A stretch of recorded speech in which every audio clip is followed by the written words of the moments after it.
Chip, did you hear? So we can go back and forth on this one. So I've heard two different things. I've heard 3 1s and 3 2s. That's what I've heard. I've also heard a secondary situation, which I think is much, much more amicable and potentially doable, which is this year's one, DJ Moore, and a second. Right? So that's the secondary number that I've heard as well. So if it's really the secondary number, maybe. Although, I guess we got to sort of get into it, and we'll get into it deeper as we do. That is entirely too much. Really? Way, way too much. You give them 2 1s and maybe a 2. That's it. You talking about 3 2s, a player, and 3 1s. Man, that motherfucker ain't worth all that. No, he's not. That's Myles Garrett. That's Myles Garrett that should be demanding that kind of trade value. Man, Max Crosby ain't that.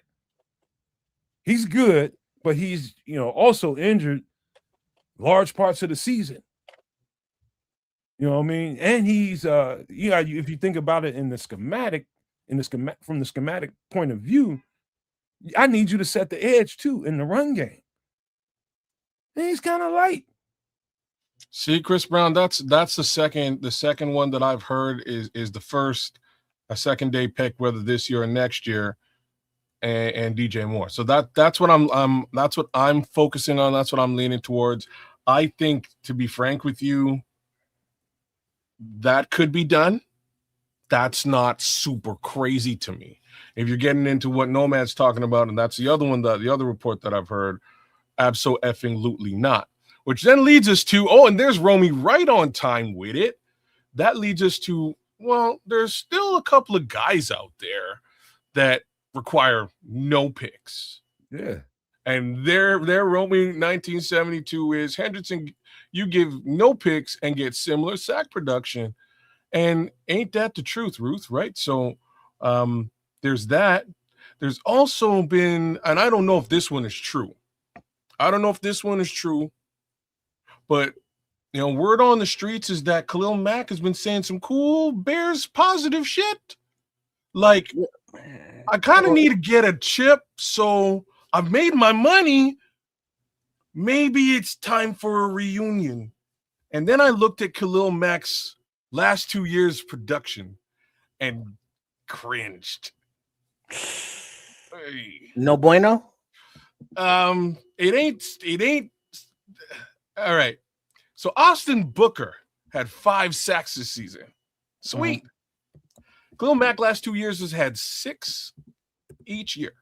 So I mean, if we're ponying up somewhere in the he's 18 mil per year.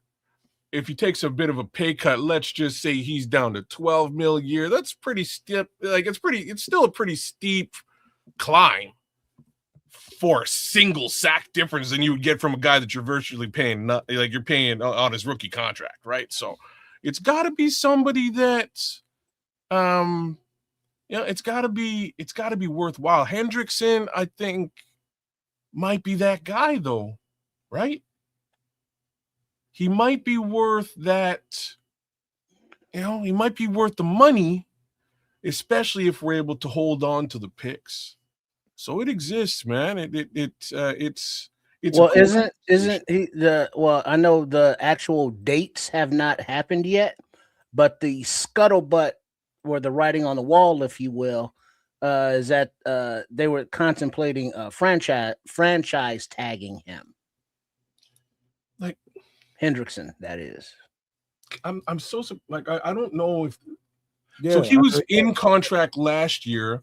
They signed him for a single year contract. I don't know how you franchise tag a guy that's why they didn't, so they could use a franchise tag the next year. That's why they got him under contract and didn't use it last year. Here's what doesn't make sense to me. So follow me for a second. So if you franchise tag a guy, basically what you're saying is, look, we're going to pay you the mean of the highest potential number for that position. So let's say that's You know, Montez Sweat's making 25 right now. Let's say that number's up to $28 million right now for the tippy top guys. That's a lot of cheese, and that's basically what they paid him for a single year last year. So you're franchise tagging him to basically say, yeah, you're gonna pay him $28 million again this season. He's fine. You know what I mean? Like, he's fine with that. He'll take the $28 million. The question now is another team going to pony up a first round pick for him? And if they do that, I'm just gonna be real about this.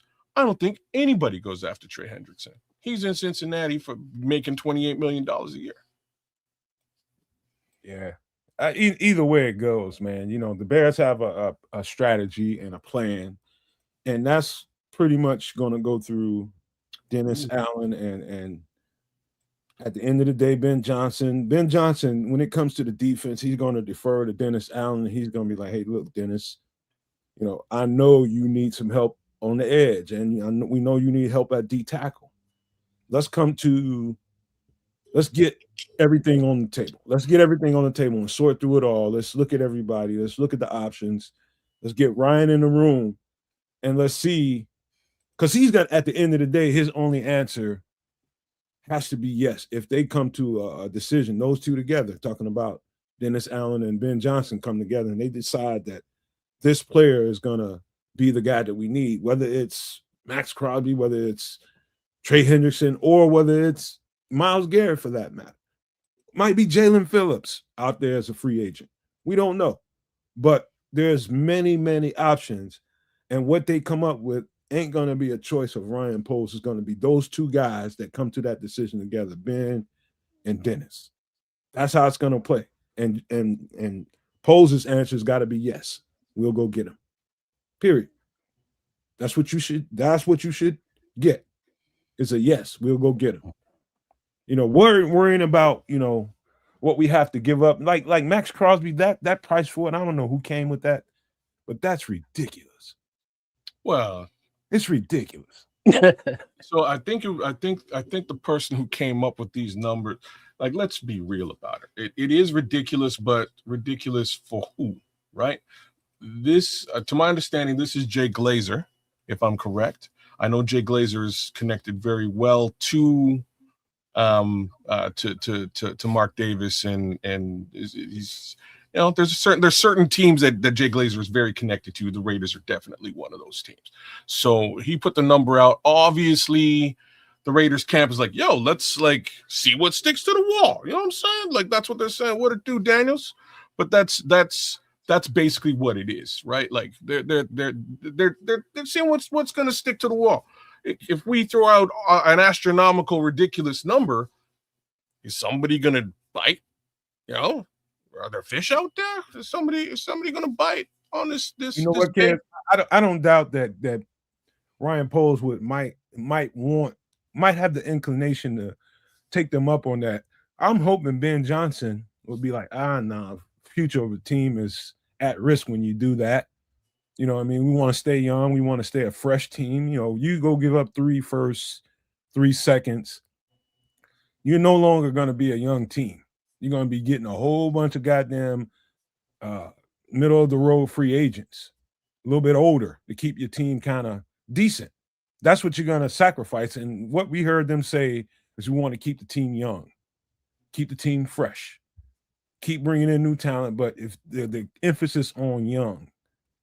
And so with that being said, it's like a keyword going into the offseason. As you're thinking through all the stuff you're doing, free agent-wise and in mock drafts, just know that's what the intent is with this head coach, is to keep this team young and fresh. And no way you're doing that by giving up 3 1s and 3 3s. I mean, 3 2s. Yeah, that's what I would call crippling, you know, for lack of a better. Yeah, that's a good word. You're really shooting yourself in the foot over the course of the next couple of years, and you better take home the belt. You know what I mean? You better come back with that belt year one if that's the type of price tag that's here. Now, you know, you gotta figure things out as you go. There's another piece to all this. Let me jump on that real quick. We did talk about that before, man. It was a whole bitching session going on. Trust me when I tell you, It was mostly Trips and Samo, but you know, it's the thing is about that. That's why I didn't count on it before we got them, because it's exciting to know that you're going to get a couple of those. That third and fourth round to me is a gold mine as far as those players go, because a lot of guys drop in there that have no business being there. First rounders ended up in the third and fourth round for whatever reason, and not having those there, you know, that's why I just didn't count on it, man. But you know, a lot of people did. It hurt, but shit. Loopholes in the Rooney Rule, bro. No, that goes against the entire spirit of the rule. I mean, especially when it's like, oh, you can't get them picks because your boy, he ain't in charge. And then hear everybody down there be like, oh, yeah, he in charge like a motherfucker. And it's like, can we get our picks? No. Well, what the? Let it go. Let it go. Keep talking. Just let it go. Damn it. So I expect them to, like, I think, you know, like Nomad said, Trip and Samo kind of went in on it. I expect these picks to show up. I'm just going to be straight up about this. I'm generally not the you know, that being like the optimist is usually Nomad's job on this. Oh, you think so? The NFL is going to acquiesce? I don't think the loophole here is really strong enough for them to the Bears brass have to slap on the table and stand on the table like, hey, this is some bullshit. They got to make some noise about it. They ain't getting shit. Just telling you, if they don't make some noise, I ain't heard a whimper out of Hallis Hall about it. But I think it'll happen, Patrick. Like I'm being dead serious. I think at some point the NFL is going to turn around and go, you know what? It doesn't make there's certain levels here that don't make any sense. So this is really the road we got into when we had the discussion. First place is if Ian Cunningham somehow takes the odds of Ian Cunningham leaving Atlanta GM position, go and take another GM position, which was technically also a lateral move. Does Atlanta get picks? Right? Like, because what we're saying right now, the loophole is, oh, well, he's not like the tippy top in Atlanta. So, you know, we're not giving the Bears picks. But if he slides out and becomes a tippy top guy, exact same title being GM and GM, does Atlanta get the picks? This is where things don't make any sense. The Bears basically groomed this guy, put him in a position to become a GM. He's now a GM. Bears don't get no picks. This is it. Pissed at Shorty for bringing it up because we buried that shit. But here you come in here, stirring shit up. But it's typical Shorty shit to do. You know what I'm saying? Like, I know Shorty's somewhere fuming about these picks. And real talk, if we had those 2 extra 3s now, right, you package them motherfuckers up for a Myles Garrett, and everybody's cool. Oops. But this is like, I expect that they're Bears fans. I expect that Ryan Poles is probably going to keep his cards close to the vest almost right up until the draft. This is my personal expectation. And the reason is, depending on how a draft day trade here, depending on how shit happens to fall, Cleveland might be in a position where they're looking at a guy that they really have interest in and they want to make a move. And maybe that move is jumping back in the first to grab him at pick number 25. I was about to say, kids, I think we stand a really good chance to actually grab those picks that we might have lost there with that first pick that we have in the draft. 25 is pretty, what is it, 25? It's 25. It's some pretty nice players up there that there will be. And at the same time, get at least one of those 3s back. You can probably just jump right back into the second and get a really decent swing at a few really decent players in the second round. So I did a little mock earlier today. I was testing out another site. Shout out to Swifty for that one, as well as Triple R for the suggestion. And did a little mock draft today. And right off the bat, I was like, you know what? Let's see how she goes. And we got to pick number 25, and there was Cleveland Browns with a trade up, sending me their 2 number 2 picks, 2 second round picks for my 25. And I was like, well, you know what? Like I kind of want some Myles Garrett action. So here, you can have this pick. I'll take your 2 and I'll throw in DJ Moore and Cole Kmet. And they did it. And I was like, that's crazy. I was so surprised that this actually went through. That being said, there's things that could be done when we get right to that draft. Who knows how things shake out, man? But if, it's a question sometimes of desperation. And if you look desperate, you might fuck around and pony up three ones and three twos, and it's a problem. I don't think the Bears are in, I don't think the Bears are desperate. No, at all. No, they're not at all. So that's why I say, like, the team is, especially this, to see what they do in free agency, it's gonna definitely bolster my thoughts of maybe they trade back. If there's a player that falls there that absolutely they have high on their board and they gotta take that pick, say, who knows, whatever player they're thinking of is high on their board, they gotta take them. But if it's not, that player is not there, that's going to largely determine whether or not the Bears trade that pick back. And I think there's I said better than good chance that they may. If they find a good trade partner, if there's a player there that they didn't see as a high pick and isn't high on their board of needs, then somebody else did. And that team is going to determine what that guy is worth. And what they might offer might be worth it. Might not be, so they might have to keep the motherfucker. But that's just how the shit works, man. In draft rooms, it's going to be interesting, man. Yeah, and I like the other part to the whole, 3 picks. Compensatory picks thing is what's funny to me is the structure is actually identical to Chicago, which also doesn't make any sense. Because the guy in charge of football operations isn't Ryan Poles. It's Kevin Warren. Kevin Warren is the VP of football operations. That's Kevin his role. Warren ain't running shit, but the goddamn But this is my point, though, dog. Matt Ryan ain't gonna be running shit. He's just the football guy on top.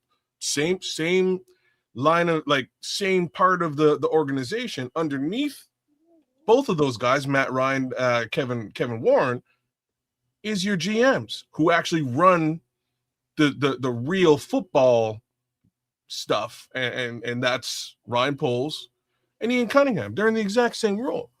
So if we're just talking about contractual language, that is the utmost bullshit.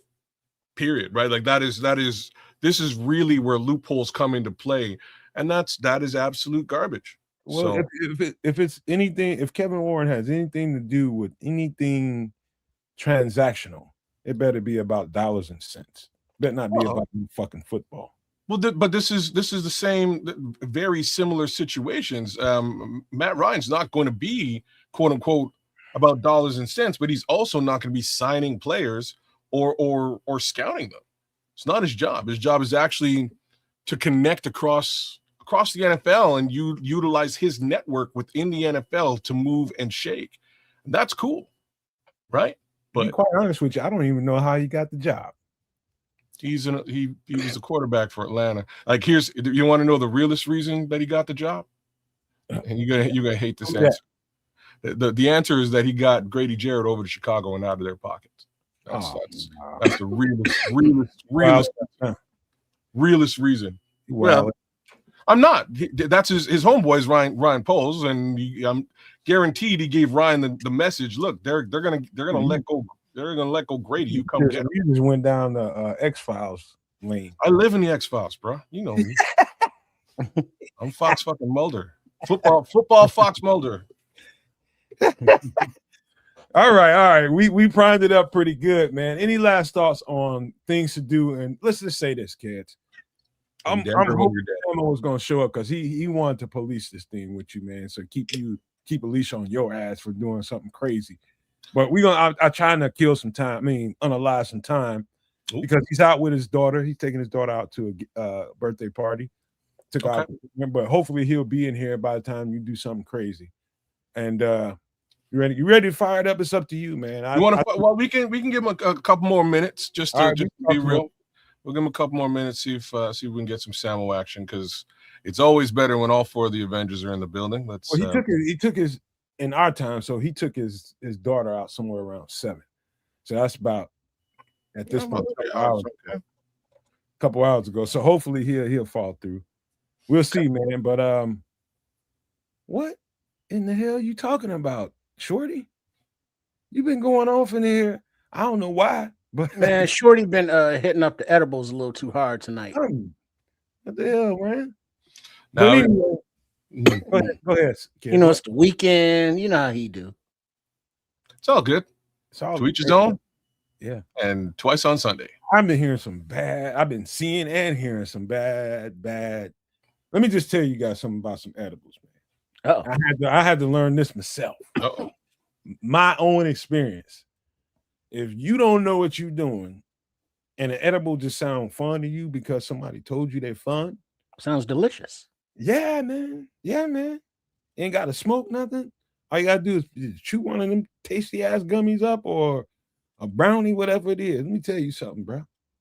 Ladies and gentlemen, you, the person that's never had an edible, you better make sure you got the right dosage, my boy, my girl, or you in trouble.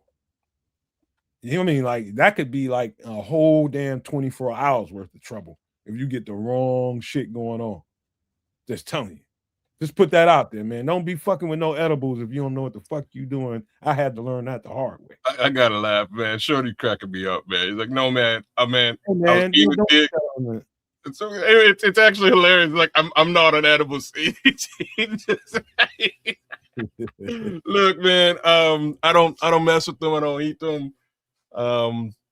The funniest was, like, my wife had one of them nerd ropes and she got it from the reservation, and they're extra powerful when you get it off the reservation, man. And she's eating this nerd rope. I come upstairs and she's been out on the couch for at least an hour. She's done. And I get upstairs, I get into the kitchen. I'm just getting something to drink.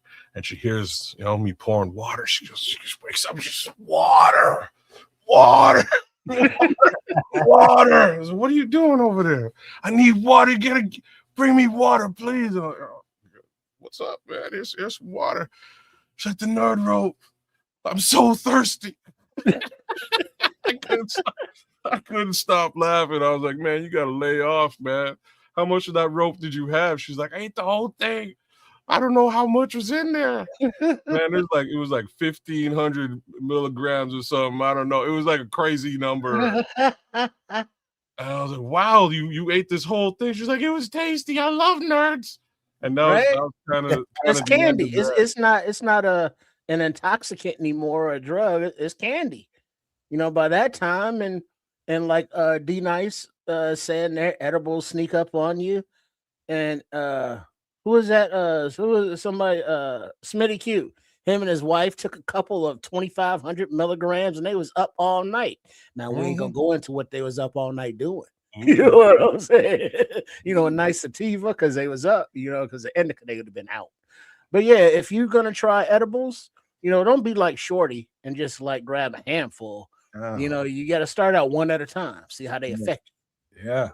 So I'll tell you what happened, man. I'll tell you what happened. So a lady friend of mine, man, remember I told y'all a story about I had people coming from all over the country to have this just trying to get this race thing in check, man. There's a lot of people that came to my house in my backyard from all far north as and northwest as, what was it, North Dakota or South Dakota? I can't remember, but people came from there, Minnesota, Indiana. People came from Missouri. I had a ton of people in my backyard was having a little summit. And through that, I made a lot of connections, man. And, one of those connections is actually near me.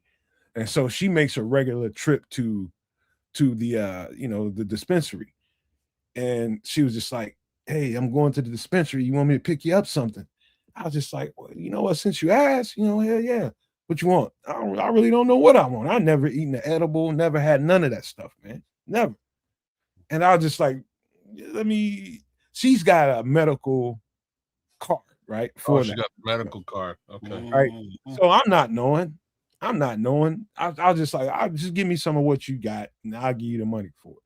Basically, is what it was. She's like, stuff I got is pretty strong.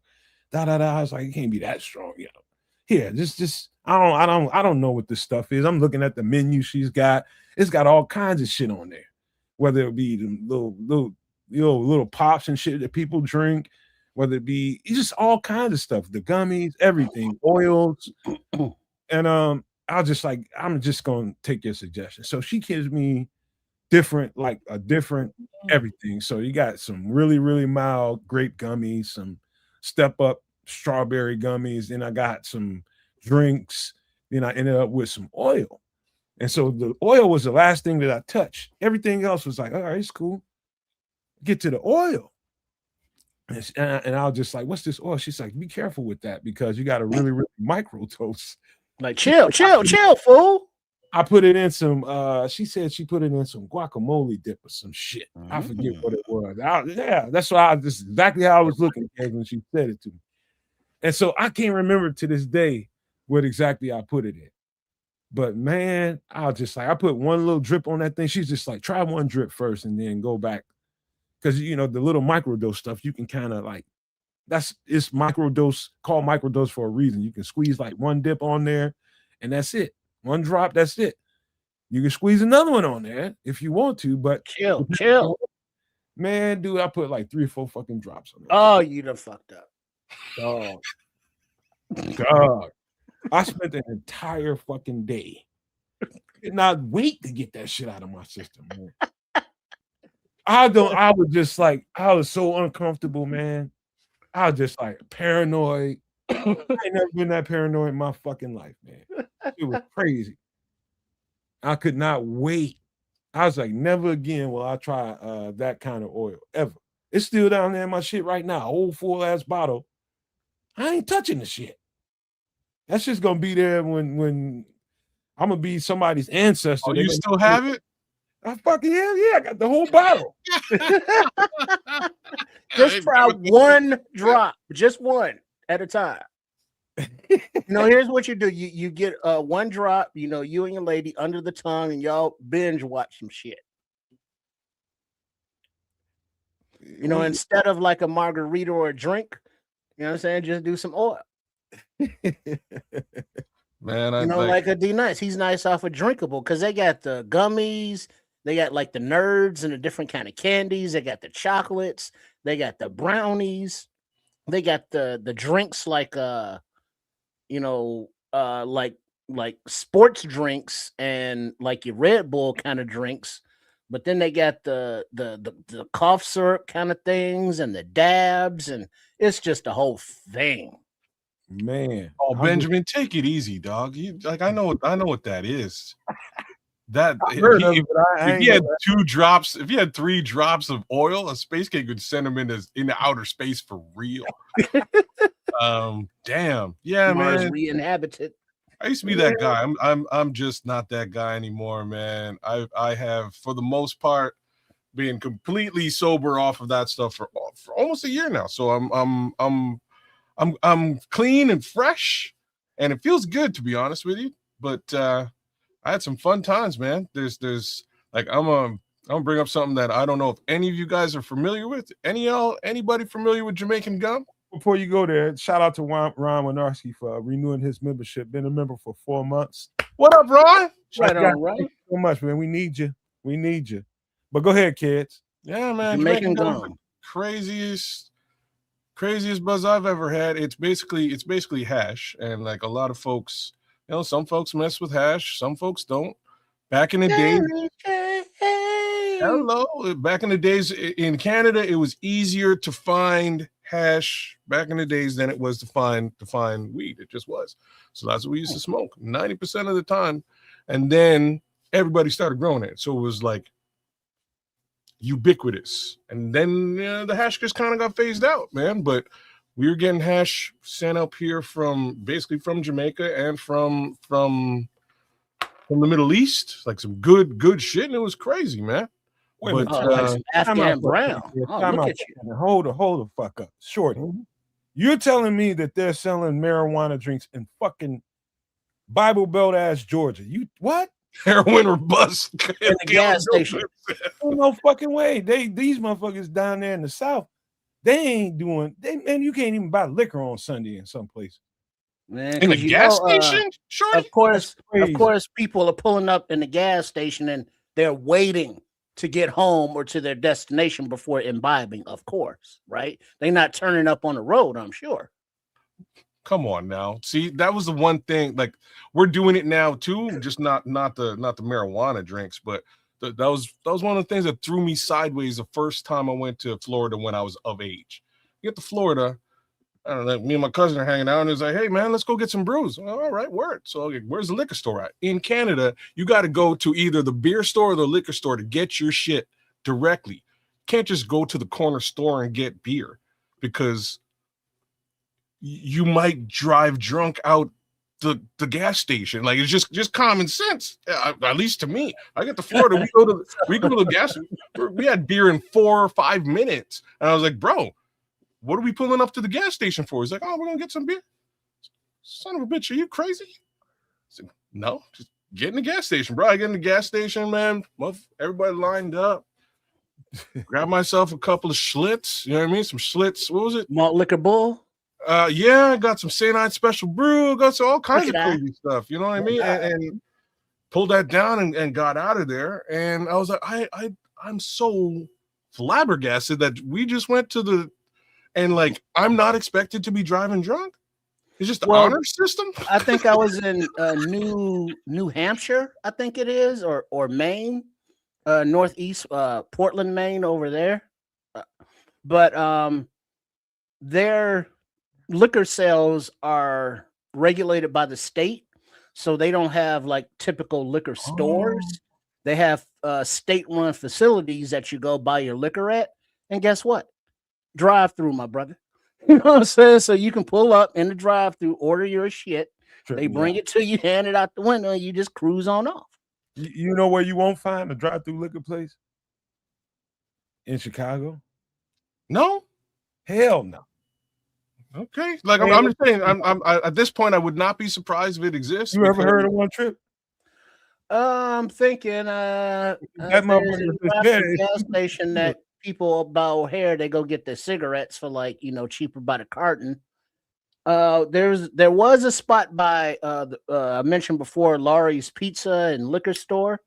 That wasn't drive through, but you would double park, run in, get your shit, and then come on back out.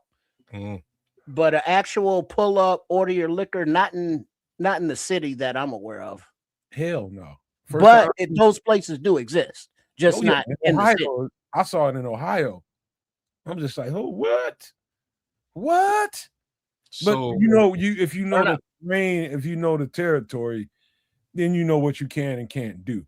Like, I actually tried to convince my mother to turn part of her building, that club, into a drive-through. And what I was gonna do, I was gonna run the thing and facilitate the thing. And I said that we're gonna have to pay armed security to do it. But I'm just like, I got to thinking about it and really sussing it out real good. I'm just like, it ain't gonna be too many armed security that's willing to take that chance. Man, just get the insurance. You're fine. You will get robbed. Don't get me wrong. You know what I mean? Like, you will get robbed. You just dead. God damn it. These motherfuckers is wow. No, give them the shit. Claim your insurance, get your money back. Like, so. But the thing is, you're thinking about it the wrong way, because it's not like you open a drive-through window and like hand it hand to hand, face to face. It's one of those security type details, where they open up the drawer and put the package in, then close it, and then flip it around to you, so you don't actually have access to them. Okay, so let me describe to you what I went through when I was. So I've been to about 3 or 4 of them when I was in Ohio, and so basically, what you know how they make those, what they call those carports, little canopy things when you pull your car up under it, just keep the sun off your shit, weather off your shit. And that's basically what it was. It's just like a kind of a kitted out carport is what it was. There's nothing in between me and the person serving me. other than my window in my car. That's it. Oh, okay. Yeah, so you had some ghetto-fied shit. It was just that was some of the better ones was just like that. I was just like, I wanted to tell them, you motherfuckers in here taking a serious ass risk. There's a lot of motherfuckers around here that will do anything to get all that liquor you got back there. Brother, so it's a bunch of stuff I got to hit up in the chat, but like right directly to what you're talking about. So in my city, the year before they legalized marijuana, the year before, there was one company that just said fuck it and opened up their own store. They opened up their own store. It's completely illegal, and it was downtown. You go to the store, you go buy your stuff. Everything is the way that you know regular dispensary style today, but it was illegal. And at first, it took a couple of months, and the cops came down. They busted the joint, busted it, shut them down. They opened it up again the next day. A couple of months later, they came back, busted it again, opened it up the next day. And eventually they got to the landlord and they're like, look, we need you to like shut this dude down and like evict him. And the landlord stopped and he was like, look, y'all, because he's the only game in town, this guy's making so much money that he's paid me 5 times the rent per month. I'm never evicting this guy. You know what I mean? Like he's going absolutely nowhere. I'm so paid, it is not in my best interest to evict him. Well, we can charge you. That's fine. I have 5 times the rent to pay for any fines, and he's promised me that he'll bail me out and pay off any issues. He's got it. So what would happen is now the cops are like, forget it. We'll just let him run his thing. So he's running it.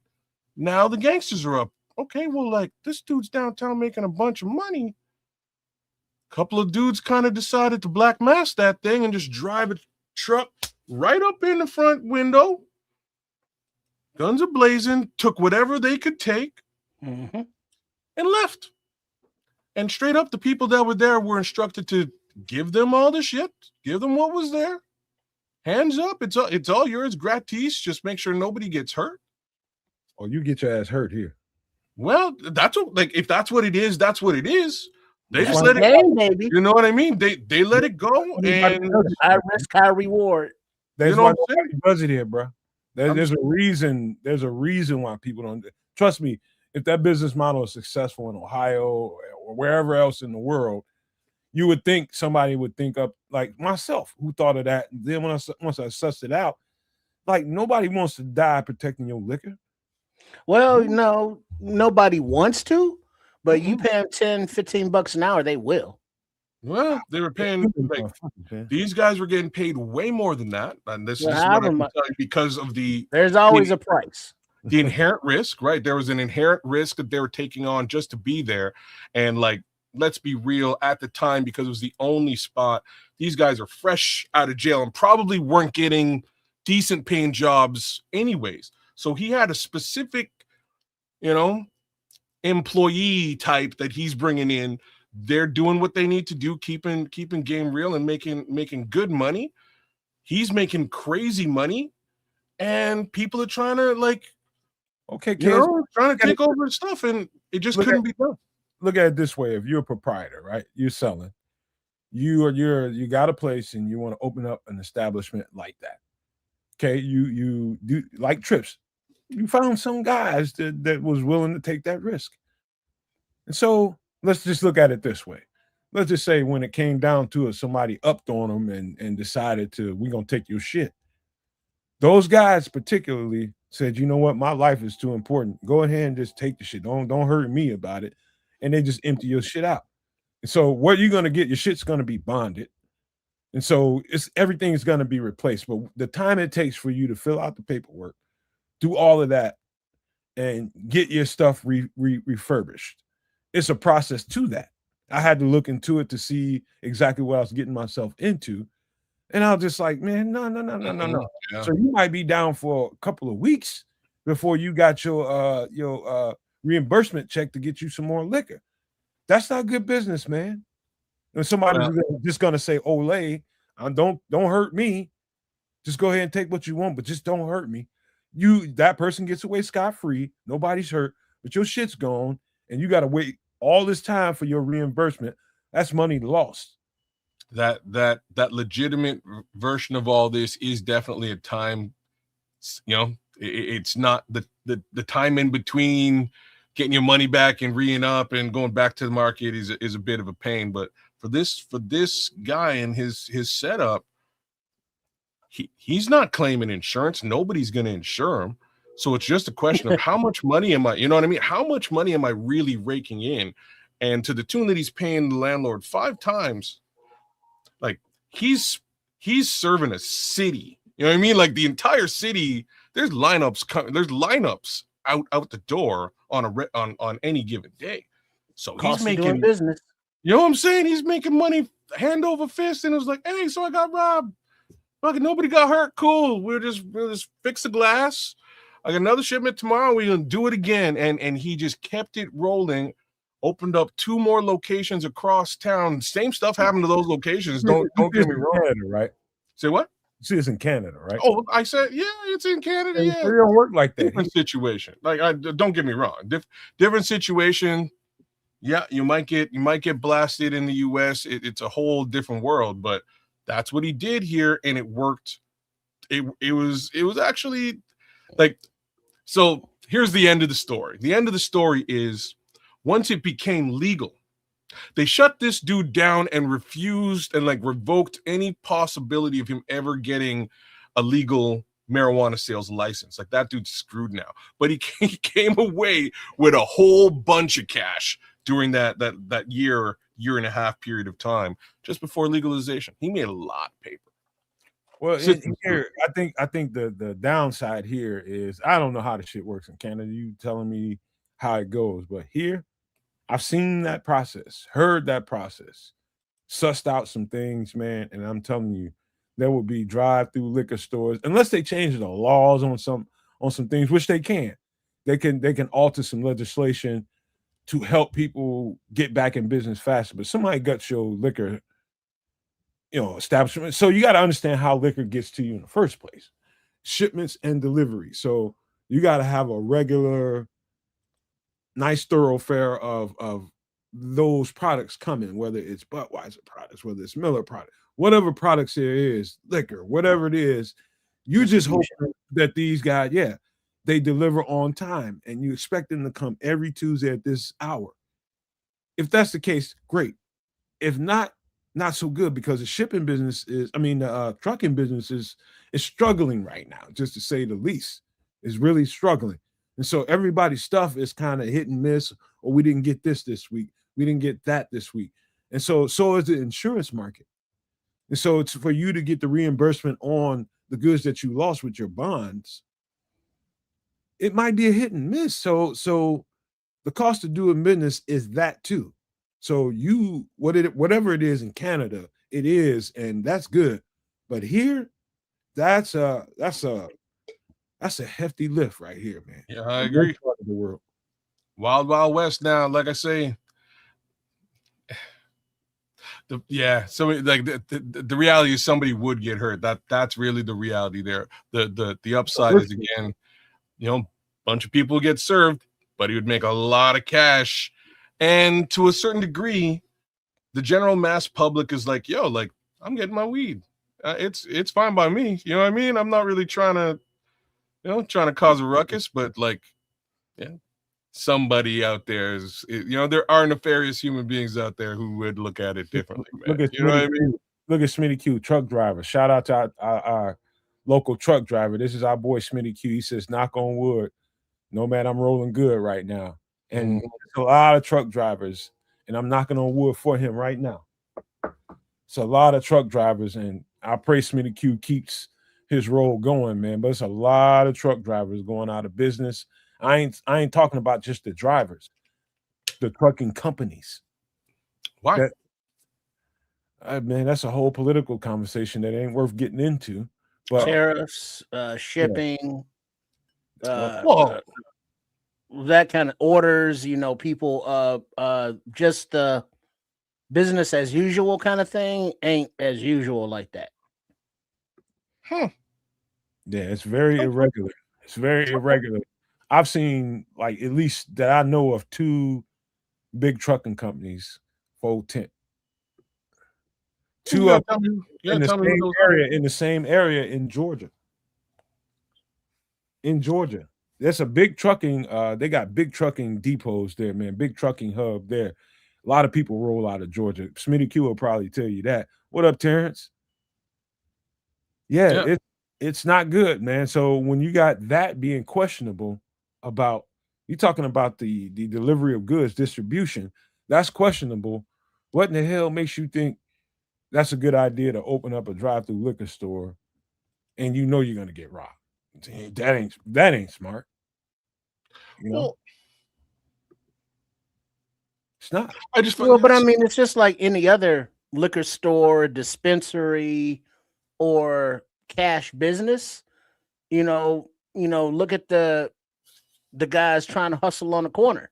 That's got its own risk, between the police, between rivals, and between people that know that you hustling and they just trying to take what you got. I mean, that's just what it is. There is no business that is immune. You can open a donut shop. You can open up a tailor. The only places that aren't getting touched nowadays are like bookstores. You know what I mean? So you got to open a bookstore is not to worry about, having people run up in your thing and try to take something. You talking about being a ain't nobody want no books, is what you're trying to say. Can't sell books on the black market. You got stuff like that. And you also have services that can't be disrupted, like, let's say the care business, the healthcare business that you gotta have. These are recession-proof, economic disaster-proof kinds of businesses. Certain things that you can do in a society that will be there no matter what goes on in society. And those are those things, that the healthcare business, sometimes, places like bookstores. I've seen over the years, I've seen a few bookstores close as technology caught up with the books. But yeah, people are just like vinyl. People go back to hardback books, stuff like that. So it's just like people like to put their hands on a nice book instead of getting online and reading a book. I understand that. I'm one of those people. Also, when it comes to vinyl, people like to listen to stuff online, but there's also people in the world that like to put their hands on a nicely produced album, and so you have that in the world. But what you're talking about, kids, you're right in a certain area. I think you're in a good place right now in Canada right now. A really, really good place. Without getting political, I'm just surprised. I'm surprised that the trucking industry would actually take a hit, because everybody needs stuff, and it doesn't matter what it is, whether it's produce, medical supplies, shit. You know what I mean? Stuff is required at all areas of the United States of America. The major issue is actually transporting those goods across into Canada and across into Mexico, South America, etc. So that's where the tariffs kick in, right? So if you're going across the border, if Smitty was a cross-border guy before, yes, companies who are doing that type of logistics might see a little bit less business. Like I get that. But let's be real, I still need oranges in Canada. It's cold as fuck here. You know what I mean? Like, we're not going to grow it. So we got to get it from someplace. If it's not coming directly from the US, it's coming from Mexico, and they're going to cut us a deal. Problem is, the only way to get the oranges from Mexico to Canada is by going through the US. So we're going to get tariffed at that border, right? At the US Mexico border. And then the oranges are going to get tariffed again coming out the other way. Right. So that's kind of how, well, Amazon, you're bang on. So the way that you can sort of get around certain things like Amazon's got it covered. What they're doing is they have the Amazon warehouses in local areas. So if you've got a local Amazon warehouse, you can, grow, build, store at that warehouse and avoid tariff and send your stuff wherever you need to go in a local area. There's no tariff in that situation under normal pretenses. You do the same thing in Canada. There's two actually real close to my crib.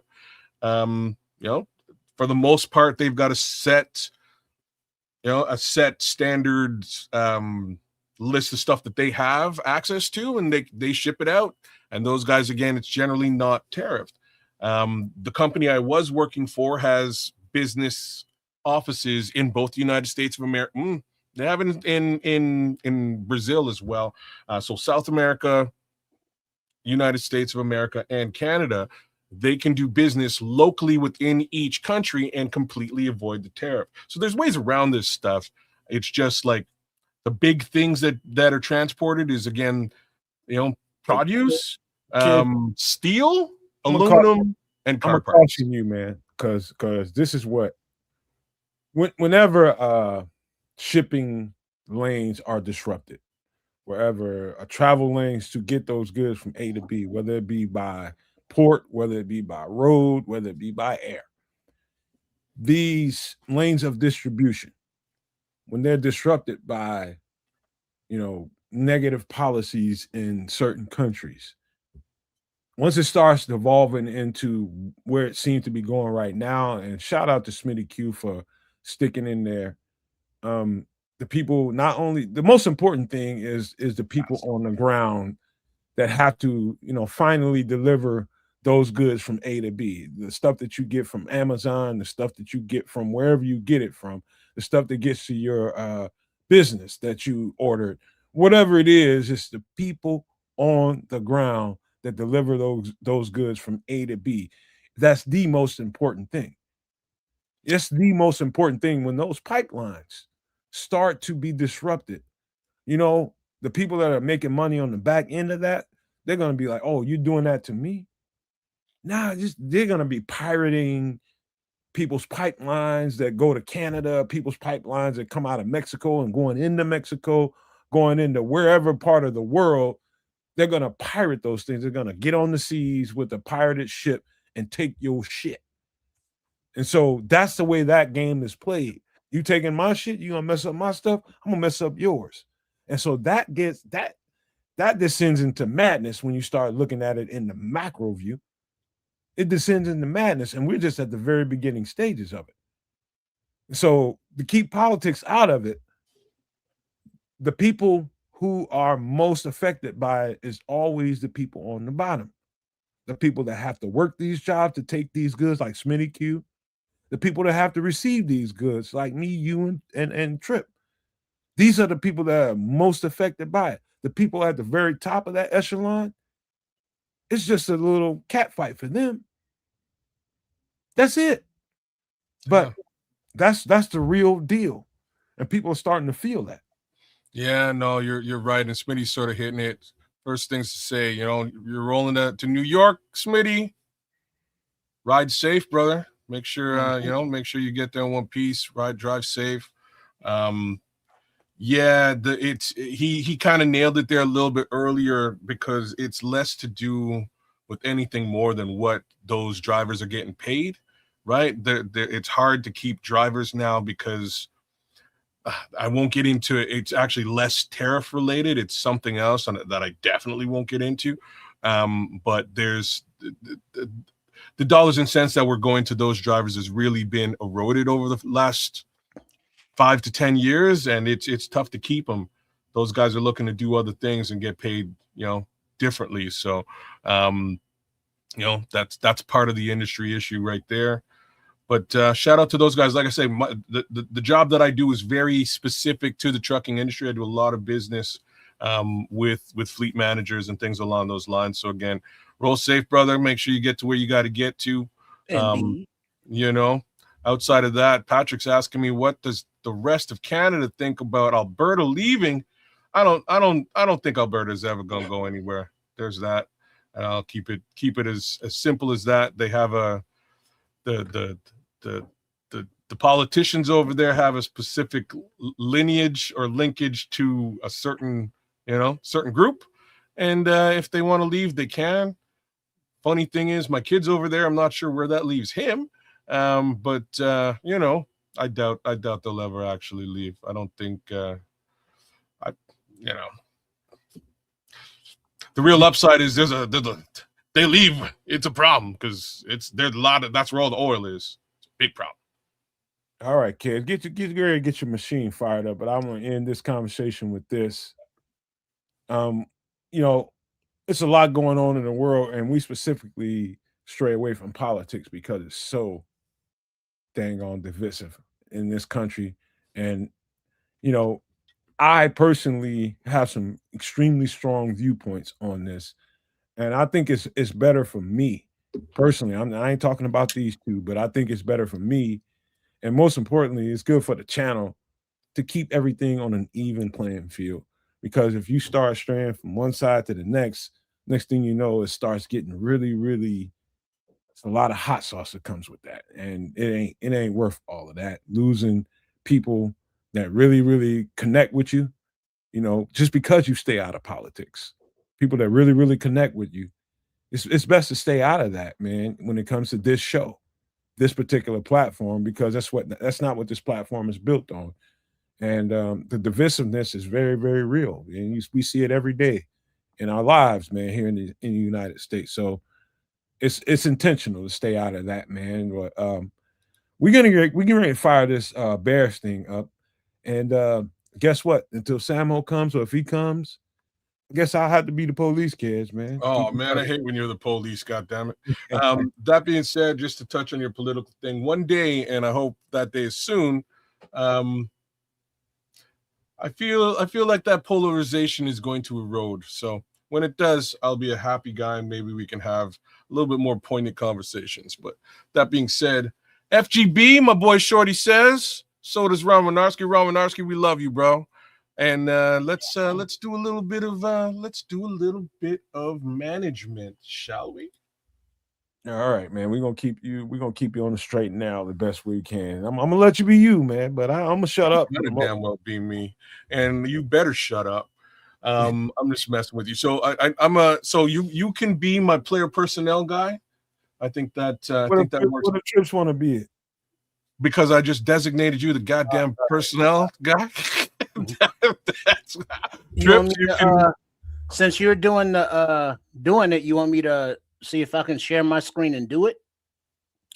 Oh, you wanna do the back end management? That would be awesome. No. What you got going on, Triple R? Huh? What you got going on? What do you mean? What you got going on? What you talking about? I'm saying since he's doing it. I'm drafting. He can. Okay, I get it. He says he's going to run it. That would be super cool. It's just less, right. Less for a dude to do. I can sort of pay attention to what's going on, and Trips can run the show. I love that. That's a great idea. Yeah. All right. Let me see. How do I share this? Triple R on production. Shorty. All right. So go ahead and tell people where to make sure they are absolutely subscribe to and all that stuff while I'm pulling this up, please. Hit the media Nomad, if you please. That being said, mad love to these guys, both of them, and their channels as well as mine. Find us right here on the Nomad Network. Give us a like, share, subscribe. Do the same thing over at my brother's spot. That is Sports Chicago Style. Triple R and the gang are always over there holding it down. As am I at Kedza Canuck. Like, share, subscribe, give us a little bit of love, comment, please. We would appreciate that. We will always get back to you. Again, thanks for joining us here. As per normal, we are triple streaming and keeping the world real. Which one are you using, Trip? Are you using you're using the new one. We're gonna work our way through this. I like this. Make it a little bit bigger for me. What is we doing the off season? You starting there? Yeah, so we're doing off-season management first. We're using the stick to the model. Stick to the model. So this is a new simulator that we've come across. Again, shout out to my boy Swifty. Let's see if we can. Let's see if we can get him bigger. Yeah. Zoom it up a little bit there, Chips, when you get the chance. I got full. Hold on, I gotta come off of full screen. Okay. Because I gotta. Let me see if I can change that up. Put that over there. Does it get go to Zoom? Go to Zoom in your settings. You can zoom it in. Yeah, in your browser setting, you can zoom it a little bit. Yeah, I mean that's full more screen. Okay. Is there a way to go full screen on the StreamYard? Like take us out of it and go full screen? Yeah. So in your browser, though, you should be able to go to settings in your browser and click zoom. You should be able to zoom up to like maybe. Yeah, I just did that. I'm at hold on, I gotta get back to unzooming. Oh, I gotta find the X show menu. Hold on. Because I had it where no, that's not the right one. That's our depth chart. Hold on. Because I'm at 100%. Did you really, Smitty? I didn't see it last. I must have been slipping. He did. I remember that. What happened? Well, I must have been slipping. I didn't check it out. I didn't check it out last season. I don't know which one of these to open up to put just this screen on the screen. Hold on. That would be maybe this one. Nope. Not that one. No, you shouldn't have to. Nope, not that one. There it is. There you go. There we go. All right, now so we can see it. So we are at Stick to the Model. That is the platform, sticktothemodel.com. And we are the Chicago Bears.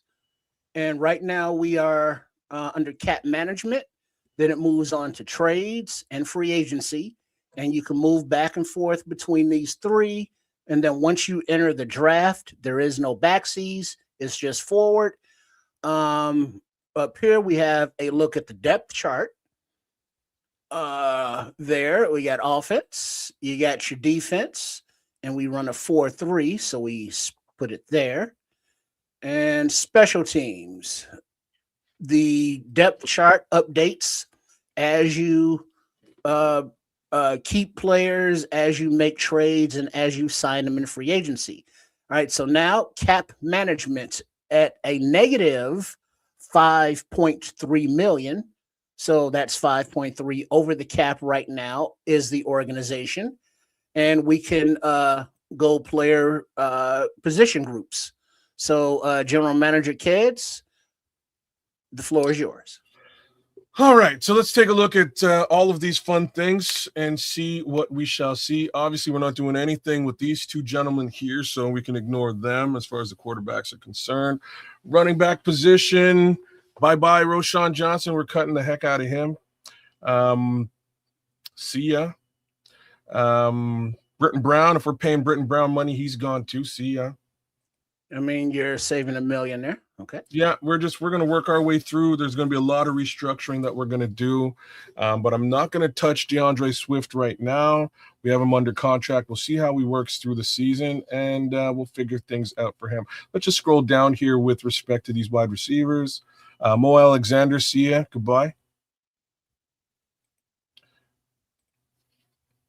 And keep JP and Kadir. Not really paying much money for either one of those gentlemen. Pending free agents. Keep scrolling down there. I saw Olamide Zaccheaus. Maybe start trading first instead of cutting. I can't. It doesn't work like that. Trades is the next area. But there are guys. You can go to trades now and come back. Can you? I think you should. I think you should. That makes better sense. Okay.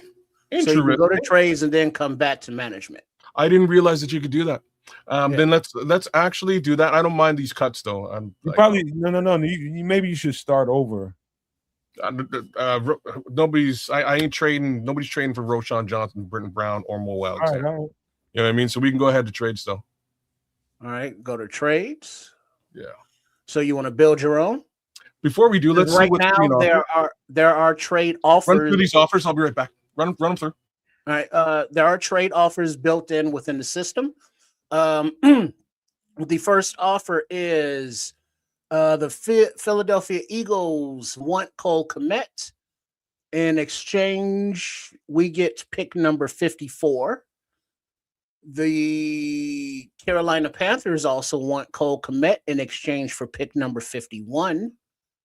Pittsburgh offers outside linebacker Nick Herberg for picks number 57, 89, and 129. Ooh, I like this. Then Atlanta wants Cole Kmet.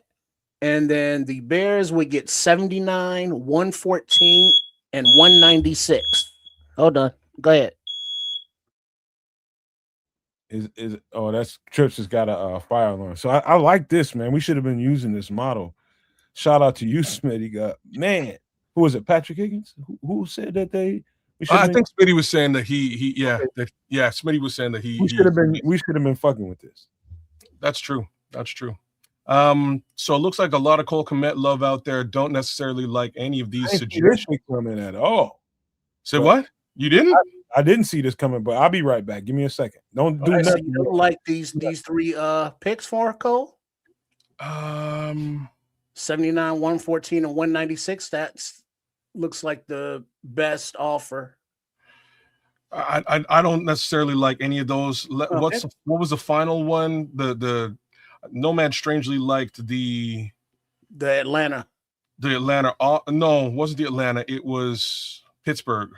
Yeah. Oh, okay. Which I thought was crazy. Nick Herbig. We're giving away 57, 89. We're giving away 3 selections for a linebacker. He better be super good. I'm not with it. Let's try and build something right now. Let's see what we can do. Let's see what we can do. So we are trading away who? All right. Let's put a certain. Let's put Cole Kmet on here. Cole Kmet. We're gonna try to do some magic here.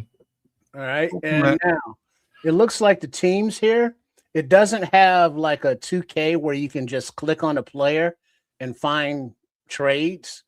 So the Bengals here need a safety and an edge. I'm not sure if we have to find a team that specifically needs a tight end.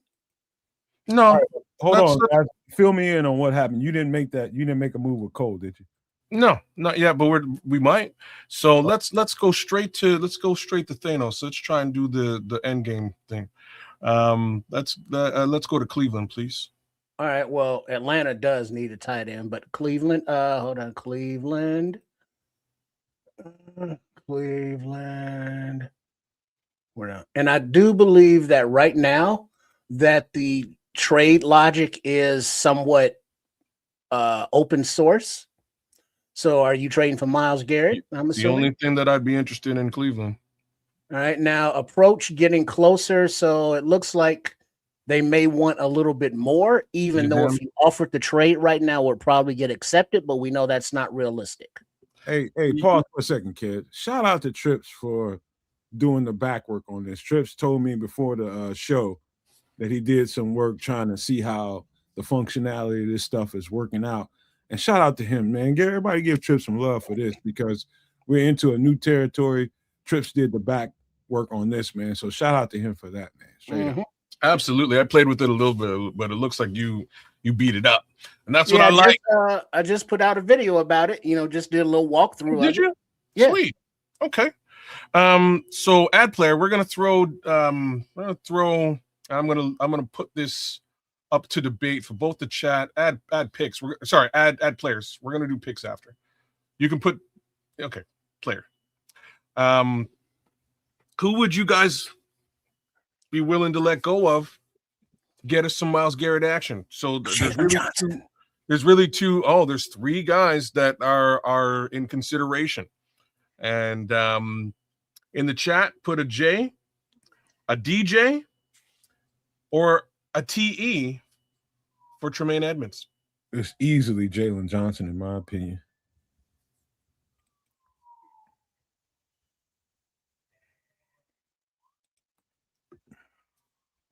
So again, in the chat, give me a DJ. If you think DJ Moore is the guy to add to this package, put Now JJ. you do also know, just so you know, kids, sorry to interrupt there, but Tremaine Edmonds, if you wanted to re-sign him or extend him and re-sign him, you could. That is an option.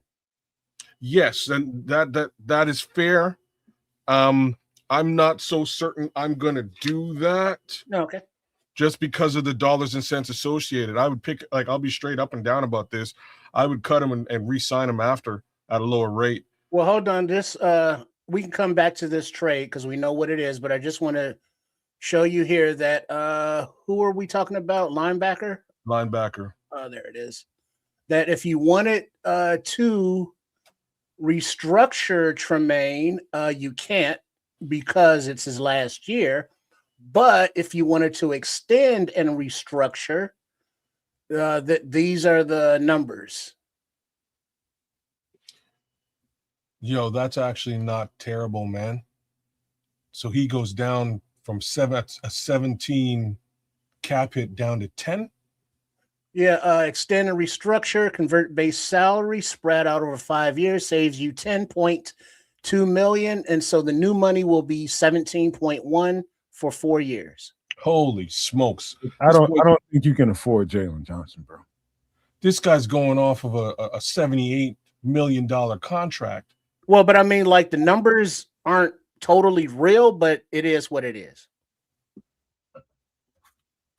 Shit. We know your intention. Okay, I love this trip. Let's go back to the thing. I think everybody's kind of suggesting the cornerback.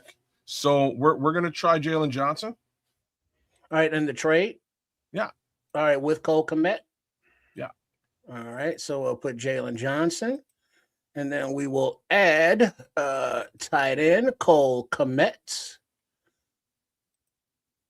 Is right there. And for the Cleveland Browns, for Miles. Before you press, oh shit, this might go. Let's put a pick on this. Take this shit. We in. Now it's weird here because on this screen, it's not letting us scroll down anymore to add anything else. You know, there was normally like another 3 spots under here, but for some reason it's not here. I don't know why. It's but it says approaching getting closer, so that ain't enough. That's why they're going to reject it because there's no draft compensation. Take Cole Kmet out. Click it. Add a pick. We're going to add. Might have to add 2 picks. Well, you can't, I don't think. So the problem is just the size of the screen. So we can make the screen a little bit smaller to accommodate, and then we'll have to blow it back up so we can see it. But we'll get there. It's got to be the first round, I think. I'll do the first. I'll do pick number 25. No, it scrolls down. Okay, there we go. We're good. Okay. And another pick, or you want to put Cole Kmet back on there? We're gonna add Cole Kmet to this. Shador needs some weapons. Approaching, getting closer. Shit. We need a draft pick. Honestly, so we're gonna. Did you add Cole Kmet? Yeah. They need some draft picks, bro. Right there. You got Cole Kmet, you got Jalen Johnson, and pick number 25. You need next year's first. So the problem with this is that I think it has to be DJ Moore, y'all. And you just nailed why, because he needs weapons. He's got a tight end. He's got one of the better tight ends in the league, who's also actually potentially looking to leave Cleveland right now. I'll say that out loud too. Hey, now, it's like a little silent voice saying, "You're getting closer." Take into consideration right now that I don't know how it affects it, but Cleveland only has $3.2 million in cap space. So you are trading, salaries here. So they used to give like a rating, like a number, and it's like, Myles Garrett is, let's say, 100. So you wouldn't need compensation to add up to 100, but it's not putting that in. Let's cut. DJ is no good in this scenario. Well, sorry, we're going to go the other way. They need a wide receiver. Let's take Jalen Johnson out and put Cole Kmet back in. All right, so right now you got pick 25, Cole Kmet and DJ Moore. What you want to offer? Wow, it didn't change anything at all here. No. We're going to try to add one more pick. Can you can't add from next year. That's yeah, you can. Oh, can you? Yeah. Yeah, let's throw that number 2 from 2027. Yeah. All right, let's see. Good value, mixed fit, and cap space. You trying to avoid giving up that one. You better give up that goddamn one and stop playing. So cap space blocked it. So considering here are the numbers I was looking for. All right, so you get 40 points trade value for the pick of the second rounder. 82 point value. Cole Kmet has a 74 points, and DJ Moore has 90. But the cap space, they can't afford all that. Let's go back up and cut Cole out of this conversation, which sucks. All right, let's try to offer that. Nope. For these reasons, mixed fit for needs, cap space.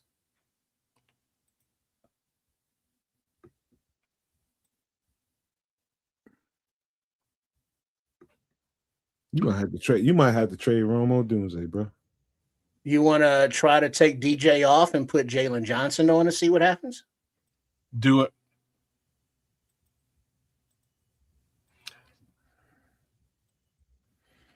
I tried to tell you from the beginning. Well, we put him there the first time around, but I wasn't looking at all strikeout nose. Yeah, they don't have any interest in Jalen Johnson. They need a wide receiver and offensive tackle. All right. Fuck them. Screw Cleveland. We're going to try one more time, but we're going to try with everybody's favorite defensive end from the Los Angeles Raiders. Oh, Max Crosby. Yeah. The Raiders. That's right up at the top. You were right there. LAR. Hey, kids, did you try to draft pick? Did you try to draft pick scenario? Only. Yeah. Or you want to? You know what? Let's do that. That's not crazy because then there is no cap issue. So what picks? So we're going to go number 1, and we're going to go 1 and 2 from 27.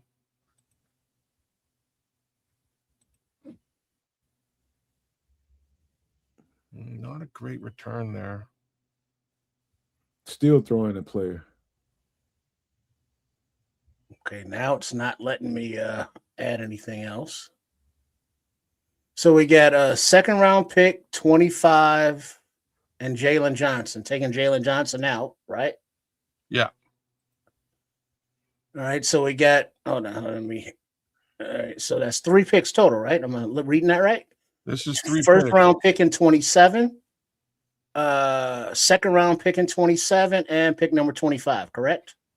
This is correct. I say throw in Cole Kmet, yeah, because his cap hit won't be extravagant if you can.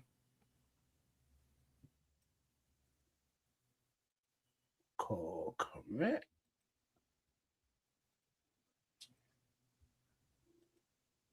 No.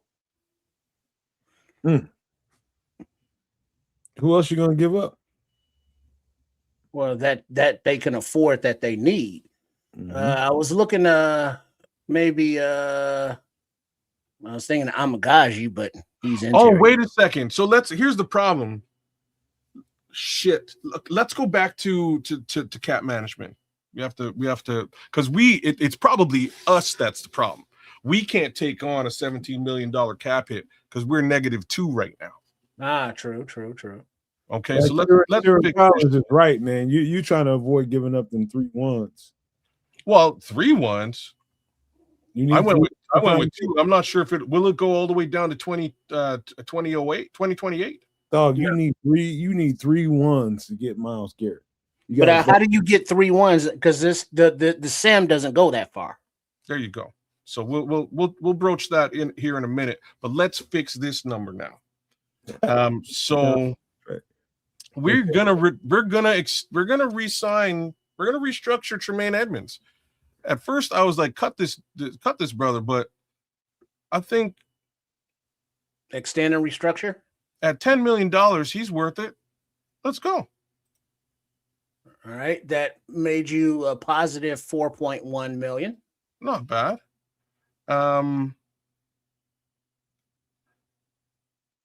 You can save 2 million by cutting Amen. I'm probably gonna do that. Let's do that. Pending free agents. Scroll down. I wonder pending free agents. Fine, they'll drop off.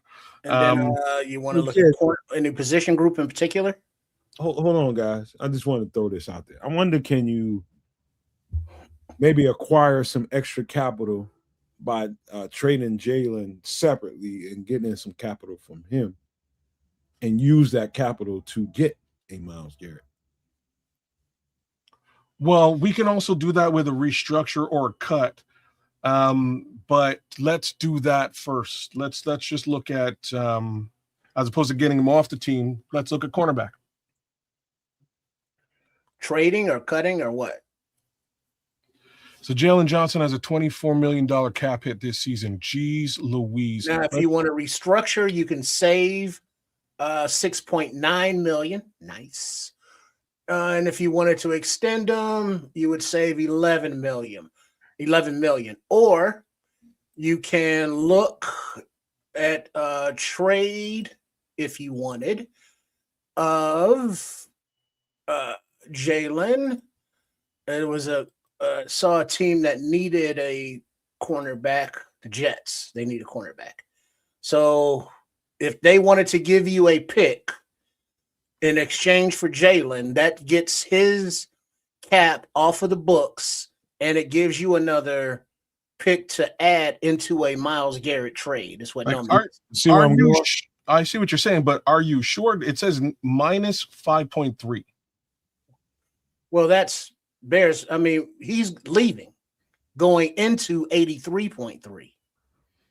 So shouldn't it say plus 5.3? No, because right here in this trading screen, it's the negative 5.3 is the original cap space before we started. So it's like the moves aren't registering in the cap space, but we are sending cap space out. So the negative number should not matter. Okay. I think it makes sense, man, to do this first.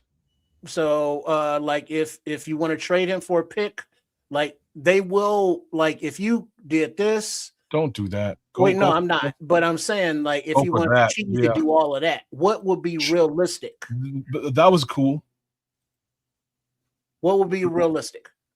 Try the 1 and the 4. You know what? Screw that. Try the 2 twos. They only have a second round pick here. Pick number 2.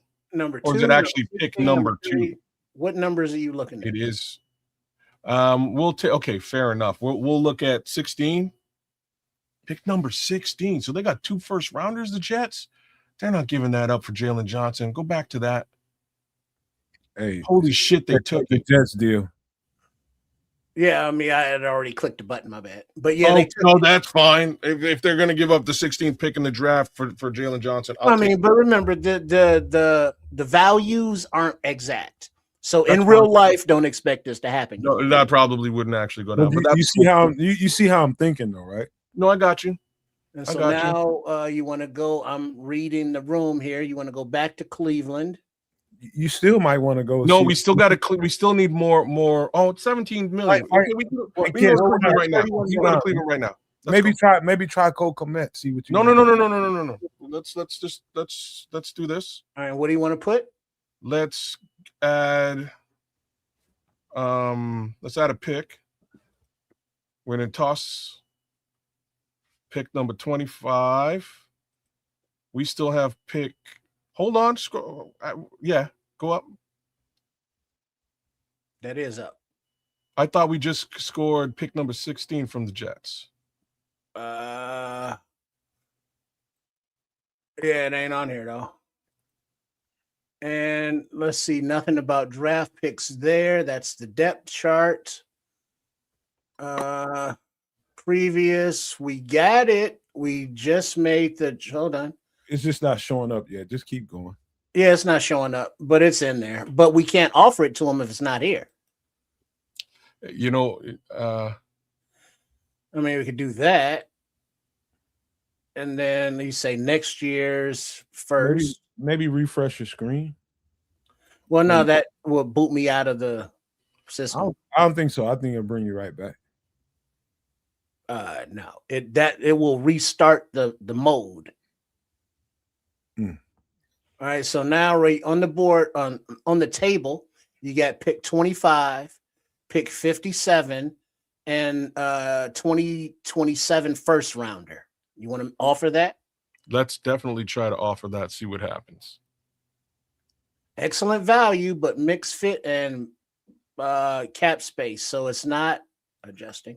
Not hold on. What do you think? What we can do is we can force this trade. Don't do it. Don't do it. Don't do it. Don't do it. Okay. Don't force it. Let's try to be at least close to somewhat legitimate. Can we see what the Browns need? They need a wide receiver. And there's DJ Moore again, and an offensive tackle. Let's try with DJ Moore. Wide receiver. Hit me with your wide receiver. Hi. All right. So on the table, we have DJ Moore, 2027 first rounder, a 2026 pick 57, and pick 25. Is that your offer? I should get it. Let's do it. I should fucking get it. Oh, no. It's time to walk away. Yeah. No and no and no. Adjust the cap space, Levante saying. I can't do all that. It's just too much for them to take on. DJ you shouldn't even add DJ into that. You got to add something. They want a wide receiver. You got to add Romo Dunze, brother. I ain't putting no Romo Dunze in the mix here. We can go back to the draft and get Romo Dunze. We can't because we're nowhere near pick number 9. We're much later in the draft. Just some good Robbie. Oh shit, we're at 16. No, that ain't too far. Throw Rome in there. That's wild. It's the truth. So what are we doing? Can I even consider that? Get Max. They have tons of let's just go to Las Vegas. Let's all go to Las Vegas. Let's all go to Las Vegas.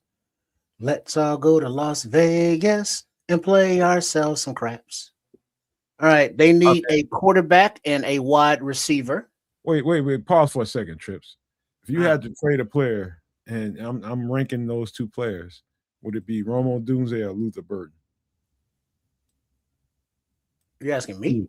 Well, I'm asking kids. There's no way I'm trading either one of those guys. No. This is just if you had to get rid of one of them, which one would it be? If you're asking me ultimatum, if I had to do one of those, like if one of those two guys had to be traded, unfortunately, it would be Romo Dunze because I think Luther Burden is the future. But real talk, my team, no fucking way either one of those guys leaves. Not for Max Crosby, not for Myles Garrett. All right. So what is your offer? You know what I mean? I'll go draft an edge rusher and spin the wheel. So what is your offer for Max Crosby? Max Crosby. So clearly wide receiver. We're going to try DJ Moore again. Hey, DJ, go, DJ, go, DJ, go. All right. They got the cap space to accommodate this. Let's see, point wise. Oh, see how now you see how the trade points are here. I don't understand it because DJ's a 90 there, Crosby's 100 there, but trade point wise, DJ is 189 whereas Max Crosby's valued at 414. All right, let's sweeten the pot then. So we're gonna throw the pick number 25 in the mix for sure, and let's just go with pick. Well, now you're at 442. Let's press that button. Boom! Chicago, you got yourself an edge rusher. All right, so now let's look at your defense.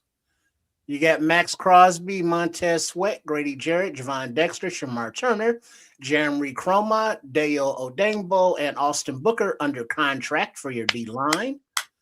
Linebackers, Noah Sewell, Tremaine Edmonds, Ruben Hippolyte, and TJ Edwards. Cornerbacks, Dallas Flowers, Terrell Smith, Kyler Gordon, Tyreek Stevenson, Terrell Smith, Josh Blackwell, and Zay Frazier. No safeties. Sweet. Let's go fix up the rest of this team and get us some safeties in this draft, shall we? Tell me, hold on. We got free agency. What did he give up? Again, one more time. Run through that. All we gave up. Wait, we still get free agency. Is DJ Moore and pick number 25. We just made a trade for Jalen Johnson and got ourselves pick number 16. So we still have a first round pick. We got an edge rusher. We are in business, and we actually got a better pick than we had in the first place. We're in business. All because you went separately and did that JJ trade. Oh yeah, right. Oh yeah, sometimes about the order of operations. I love it. Let's now we have free agency that you still have to address before the draft. Well, yes. So let's go back to free cap management, because I think cap management. Yeah, I think there's still some restructuring that we can do to. All right. Well, I'm kind of stuck on this screen. Do you want to tender Daniel Hardy and Jordan McFadden? Yeah, you want to do that. Are you sure? I'm sure. Cost $7 million. Well, you got a backup left guard and your special teams demon.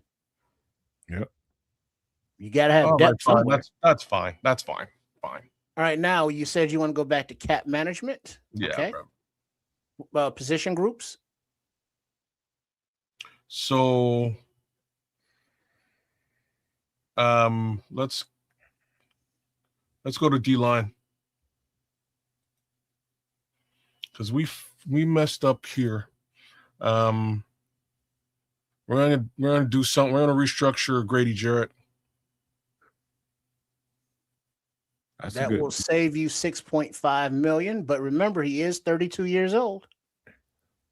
That's like, it's damn if you do, damn if you don't. You know what I'm saying? So let's just restructure him. He's going to be around. We're going to pay him for a little bit longer, but it'll allow us to do some damage in this here draft. All right, it's done. Now you have $28.8 million in cap. Perfect. Chris Williams, unfortunately, I'm going to cut at a $10 million price tag. See you, Chris. Wait, stop. You already did. Sorry. 16.3. Let's see. You need me to try and undo, maybe? Yeah, and I need you to undo that because that undo. Boom. There we go. That goes the other way, so we can't cut Chris Williams. Before I check it, that's what you were looking at there? Yeah. As soon as I saw it, I was like, "Uh-oh, it's actually bad dead money for us." So cancel. All right. We could restructure him though. Don't do that yet. Keep going down your list. No, that's not a restructure. That's an extend. So it would be extend and restructure or cut. Those are your options. There's extend and restructure right there. Yeah, but I mean, did you want to extend them as well? Save nothing. Yeah, let's cancel. Sorry. Not a good situation with Chris Williams. We're going to scroll down. Anybody else here? Big Bill. You got to let him go. Likely going to go pending free agent. We'll leave that alone. Shamar Turner's the only other guy on the line worth talking about. We're going to go to the edge. We're likely going to restructure Montez Sweat. See what we can save here. We can save another $9 million. Restructure Montez. We extend him out. Same thing with Dale Odangbo, because that's just ridiculous, but we're stuck. Restructure. Much nicer number. Jeremy Chroma.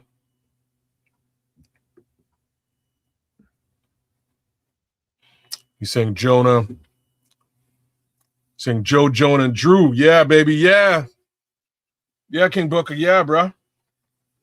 45.8 million in the green. Just for the record, in real life, every last one of those guys can say no to a restructure. That's fair. All right, now take a look at your depth chart, updated. Okay. So left tackle still, a thing. Wide receiver wise, you got to address it. Remember that in the draft or free agency. On defense, I don't know. Linebackers and safeties and the corner still need to be addressed. Hold on for a second, Trips. Let me give you just one little piece of advice. Free up some money to get you a stopgap left tackle. We'll see what that looks like. There's enough money to do that right now. We'll see what that looks like, and I might just draft one. About 10 million, man. Yeah, I might just draft one. So cool. Let's look at the offensive line. That's where the rest of the money is. Sorry, not Theo. Let's hit Darnell Wright for now. Extend. Can we save any money here? No, we can't save any money, but yeah, let's not do that right now. We'll save that for later on. Drew Dahlman, definitely restructure.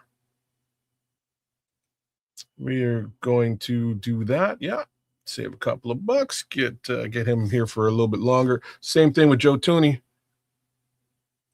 At 21 million, we push that along. Push it along. Push it along. Push it along. Where is Jonah Jackson? Next up. Hey, Patrick Williams just want to remind you still have an offer for Komet. And then also Jonah Jackson, you can only extend or cut. He's not restructure. I can't restructure him. Did we do Drew? We already did, Drew. Okay, so Drew, Joe. Okay. Anyone else who's carrying a big number here? No. I think that's basically what we're looking at, guys.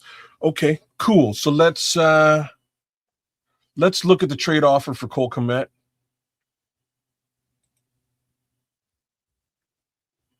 All right, Philly wants Cole Kmet for pick number 54.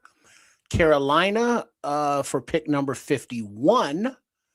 Nick Herberg, and Atlanta still wants him for picks 79, 114, and 196. Slow down, Trips. You go back up to what Pittsburgh was offering. Well, that's not for Cole Kmet. That's for Nick Herberg. Okay. Pittsburgh's taken. Yeah. What is added that? Huh? You want to give up 3 picks for Nick Herberg? Oh, well, that's a whole other conversation, but we'll keep going. Okay. So let's go to Philly because Philly loves to wheel and deal. Let's see if we can fleece Howie Roseman. Super doubtful, but let's see if we can fleece him. There is no negotiations or counteroffer. It's either accept or not. Really? Same thing with all of these guys?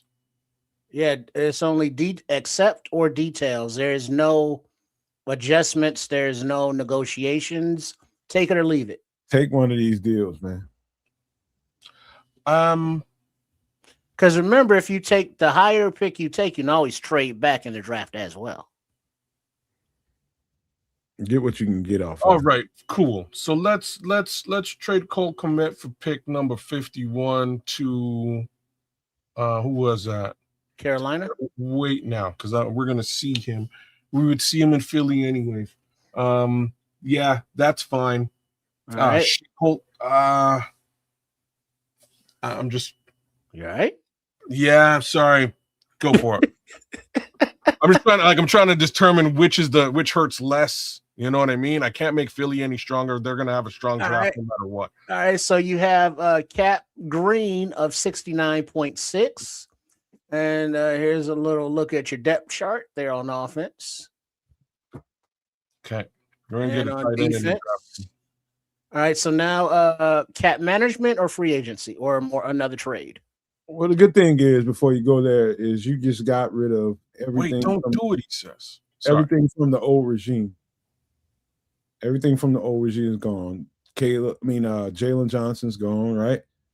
Now we can get Cole Kmet. You know, I'm not an advocate of just getting rid of him, but now all that's gone and we get to start with everything new. Everything is fresh, so clean. Now. So fresh and so clean. With the slight exception of Jaquan Brisker, who we might. Well, he is a pending free agent. Which is where we are right now. Yeah. So with your $69.6 million in cap space, you have several empty roster positions, and you have the draft upcoming, which we cannot see the picks right now. That's not in the program, but we have, before we get to the league free agents, you have your own free agents. Okay. Jaquan Brisker. So let's start with the guy that you're hovering over. Kevin Byard. You got it. We're going to re-sign him. Right. Make offer. Hold on. Oh, wait. Okay, too late. Oh no. Well, did you want to know or no? I'm push it to 3 years. Does it make any real difference? It doesn't make any difference. So let's keep it there. Make the offer at 2. All right, he signed. You get $62.3 million. Let's just look at DeMarco Jackson. I really appreciated the way that he played. What are the numbers for DeMarco Jackson? Looks like 1 year, 10 million, 2 year, 10 million. That's crazy. We're walking away from DeMarco Jackson here today, guys. Sorry. They gave you a chance to make an offer. Can you get? He might take an offer beneath that. Oh, look, can we slide that down? Oh, damn. Yeah. Let's go 3 years, DeMarco Jackson. How much? $7 million. 7.5. Hey, make it 8.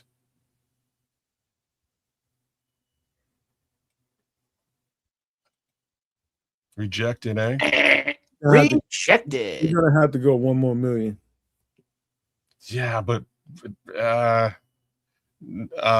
nope. Like he played really well, but I can probably get a much higher end guy in free agency than DeMarco Jackson. Here's the thing: DeMarco Jackson, DeMarco Jackson, like overnight. It took Dennis Allen some time to get DeMarco Jackson today. Chauncey Gardner-Johnson, their trip.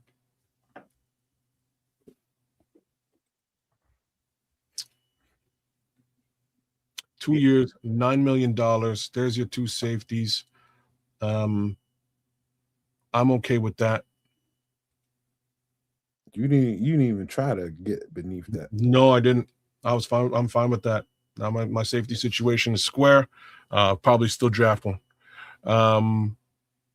Or you're gonna need another one as well because you're gonna need 4. You only got 2 on the roster. Okay, we'll get one in free agency as well. Wow. Andrew Billings, we're cutting. Joe Shrianka, we're cutting. Olamide Zaccheaus, we're cutting. Braxton Jones, we're definitely cutting. Dominique Robinson, brother, you played your ass off. I'm cutting you still. Nick McLeod, I'm cutting. Let's look at this here. It'll be crazy. Nashawn Wright. Now that obviously is not the right number. Brother, you know what? Let's go 5 years at this number. Is he doing that typical video game shit right there? Let's sign him forever at $2.3 million. That's the most beautiful thing I've ever seen. That's clearly a glitch, y'all. Beautiful thing in the world. You know what I'm saying? You shouldn't even do it. That was just too crazy, man. Yeah, right. You and that man out his money like that. Hey, I don't make the rules. I just play within the rules, man. So this is a look at your cornerback room. Beautiful. Like, we lost Jalen Johnson, kept Nashawn Wright, and we're still cap positive. Let's keep this thing moving. Chris Williams, unfortunately, I'm not going to re-sign you at the numbers that I think you're at. Jalen Jones, No, but maybe. Let's keep going. Devin Duvernay. Let's look at his numbers. You can get Devin Duvernay in the draft. Okay, walk away. We can also get him in free agency probably too. Ricky Stromberg. I'm keeping Ricky. 1 year? 2 years at this number. I'll try to bring him down first. Yeah, bring him down to 1 point. Like it's not a lot of money here, bro. Like, Give him $1 million a year. All right, $1 million. Yeah, don't go that low, you cheap. Well, 1.1. Okay, that's good. Imagine Nomad pocket watching. Rejected. Put him back up where he was. Pay 1.4. It says pay the 1.4. 2 years. 2 years. A couple $100,000 later on to help you. You know what, Damon? I messed with Matter franchise there. As soon as the season ended, I had to fire it up because like the Bears actually have a good team in 2026. Matter franchise, I had to jump in. And how many times have you changed a star defensive end's position to kicker so you could trade for him or pay him less? This time around, not at all, because the Bears have an awesome team. Right, like I haven't had to do any of the little machinations or trickery I usually do.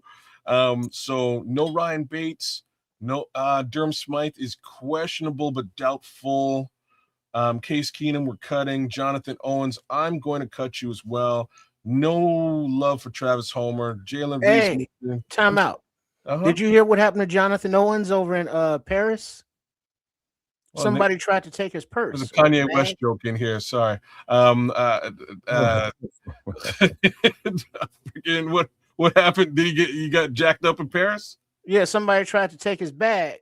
But he said because he's from the hood, he had the handle wrapped around his wrist. So the dude that tried to snatch it, couldn't snatch it. And so he got yanked back toward him. And, I guess Jonathan looked at him and dude ran off scared. My advice to everybody in the United States, stay out of other countries. They don't like you. Yes. All right. Won't find me. So what else we got? Jalen Reeves, maybe no Ty Summers. Is that at the bottom? Scott Daly. Oh shit. Long snapper. This dude's a free agent? Yes, 32 mil? All right, we ain't gonna talk about that. All right, so we're into the free agents. Now, instead of going through the list, which position groups would you like to group. Let's hit running back, wide do receiver. That just for shits and giggles. Whoa. Think about where you weaken your roster. I know, but let's just look and see what's happening in the running back world. All right, running back. Let's get to the top. Like Travis Homer, we're not resigning. You got Breece Hall at $12.7 million. Kenneth Walker, 10.7 for 7. J.K. Dobbins, Javonte Williams, Travis Etienne, 7.5. No, I ain't trying to do anything like that. But keep going down. There's a guy, and that's a great number. Is that the offer? Confirmed? For sure. All right, just take a look at your offensive depth chart.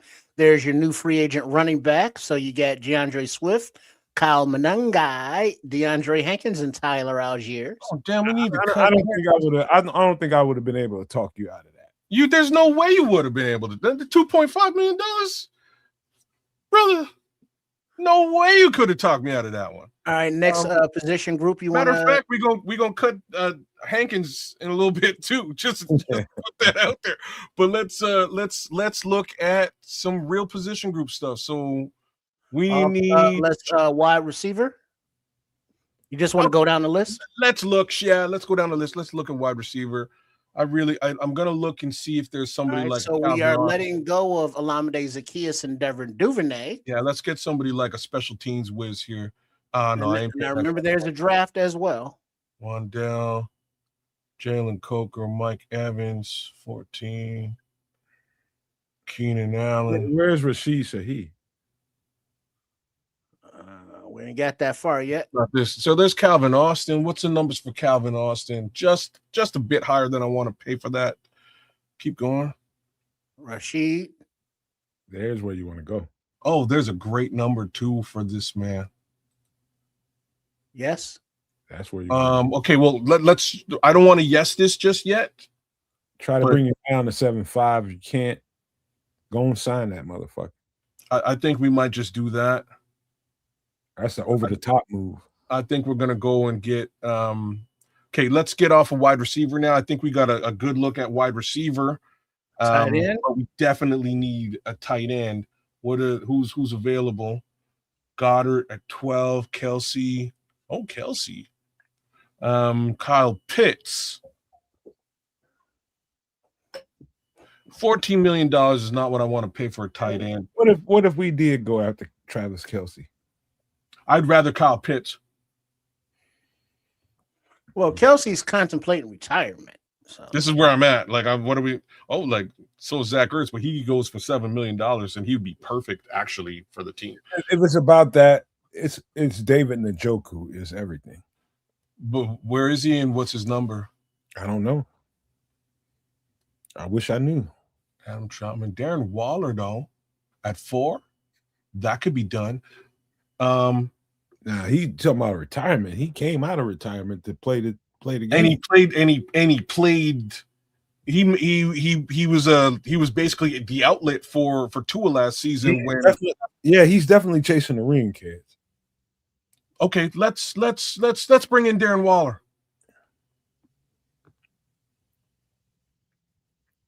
For sure, chasing it. He chasing it. that. Yeah. All right. So you got 41.8 million remaining. Remember, you got to have some rookie signing and emergency fund. So about, I think, 20 million. Okay, there's still things we need to do here, but I like what we have.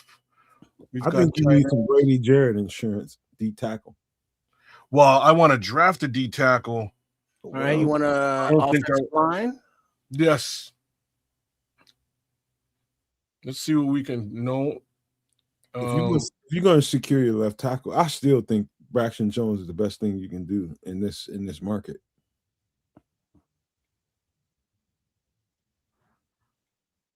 Do you see anything here, Nomad, that re-sign Brisker? But the numbers is crazy. What's the number for? Oh no, yeah, let's do that, bro. What? Cam Robinson for 1.7. Stopgap City. Right there. Yeah, 2 years, sure. All right. So that leaves you 39.4 million. And there's your offense. So you solidified tight end. Little left tackle insurance. You got your depth offensive lineman. Guard and center. You still got some money for D tackle. Let's see. You got running back good, but now wide receivers still a thing. Defensive tackle still a thing. Linebacker and safety. Strong safety. All this shit going on, kids. Let me tell you something. In the trenches is where you spend your money in free agency. All this pretty shit going on, get you a dog. I want to draft. This allows me to draft 2 dogs. You're gonna still do that, but make sure you get a dog out of free agency. You need leaders. I don't like. We spent a lot of money on the line. I'm trying to reduce that number. Let's go to the D line anyways and look. D line or Ed or D line? D line. We're good at the edge now. We got Sweat, Max Crosby, and Booker, and a couple other guys behind that. I think I'm happy with our edge rushers. D tackle, as a matter of fact. Yeah. Shit. You're right. D tackle's a good look here. What do we got? Oh, you got some good shit. David Onyemata. Ron Franklin Myers. Shit, not at that number. At what number? 11.5. Yeah, at that number. No, 13.4. No. Well, you still got things you can do. Can you still cut people? I don't. He's currently 7.5. If you go to sign, what does it say? John Franklin Myers. People telling you need to get a run stopper because you let go of Billings, which is true. I agree. I need a nose tackle. I don't know if I know. Just go back to the top. I know exactly what to do. It's going to be a veteran. Just know that. So that's what I want. And I can draft one. Go back. Daquan, you got Jesus. Murphy. Daquan Jones. You got keep going. Slow down a little bit, Trip. Daquan Jones for real. Roy Lopez, really good run stopper. With David Onyemata is everything. Everything. Calais. Sheldon Rankins is another one. Shelby Harris is another one. Tierra Tart stopped, but he already resigned. He signed elsewhere. Oh, my boy Neville, man. If it was really me, I ain't paying Neville $9 million. This ain't sexy work, y'all, but this is work that has to be done. You got to show up your defensive front. Whoa. Back up to DJ Reader. Is he a run stopper? Yeah, he's a run stopper. He's just gonna cost you too much. No, he's 4.46. Okay, you sign that then. Look at him in click sign here, bro. If he's available for that amount, DJ Reader is a great sign. Give him 2 years before you press that button. That's okay. That's what I'm talking about. Accepted $34.8 million in the kitty. And there's a look at your updated defense with your signings of a re-signing of Daniel Hardy and extension, free agents DJ Reader, and the trade for Max Crosby up there. And then free safety wise, you've re-signed Kevin Byard and Chauncey Gardner, CD Deuce. And so linebacker and safety. There are your needs on defense. Offense, you could still look at wide receiver and whatevs. You know what, Patrick? I'm looking at 2025 Sheldon Rankins, and I'm going linebacker or he's a tackle. Defensive line. I'm like a game and a half in. I'm just looking. I need to see at least one more game, and I'm good. $11 million for Sheldon Rankin, no, bro. Yeah, he's worth it. And he's worth it. They had the number one defense in the league all season long for a reason. And it always starts up front. Always. The Texans had the number one defense in the league. I'm telling you, Sheldon Rankins is that guy. But now looking at the defense, your defensive line, Grady Jarrett, Shamar Turner, Big Dex, and you just signed Reader. That's your interior. So you can still bring them aboard if you wanted to, or you want to go youth in the draft. I'm definitely looking at a alignment in the draft. So there's that. Like, I don't mind shit. If you can do Sheldon Rankins and it ain't gonna hurt you, and you got money to sign your draft free agents, your draft picks, you do Sheldon Rankins. Well, you got other position groups. You want to look at linebacker, cornerback. We got to look at safety. We got to look at safety right now. Well, I think you can draft safety, kids. That's my advice to you. I think you can draft safeties. I think you can plug. I plan to get one. I think you can plug and play some safeties. If you can really bolster up your defensive front, and you got room for Sheldon Rankins, you do it.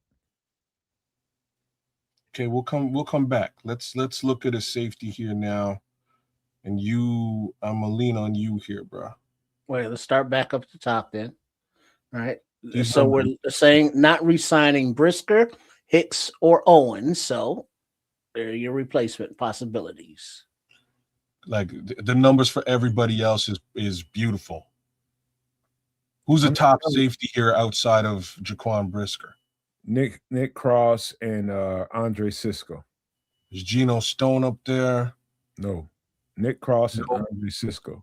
Those are the two you're thinking. What about Cameron Curl? Cam Curl's there. I think he's solid, but I think he's light.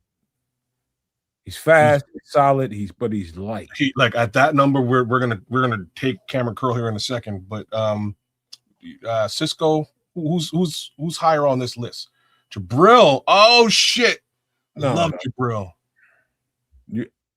I'm just gonna be quiet, man. I'm gonna let you do it. No. You said Nick Cross. Was that the first one you said? Nick Cross or Andre Cisco?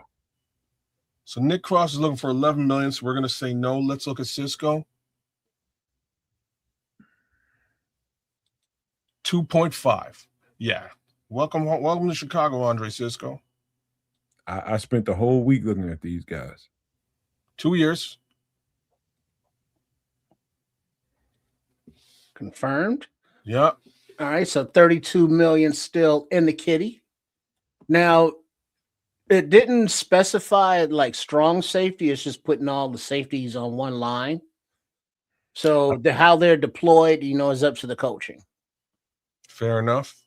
I think just for okay, so we'll get one in the draft.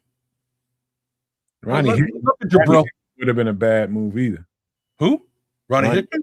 It would have been a really good move, but he probably wanted like 9-10 million. He wants $10 million. So let's right. go down. This guy, well, he's got that tender on him as well. He's because he's tough.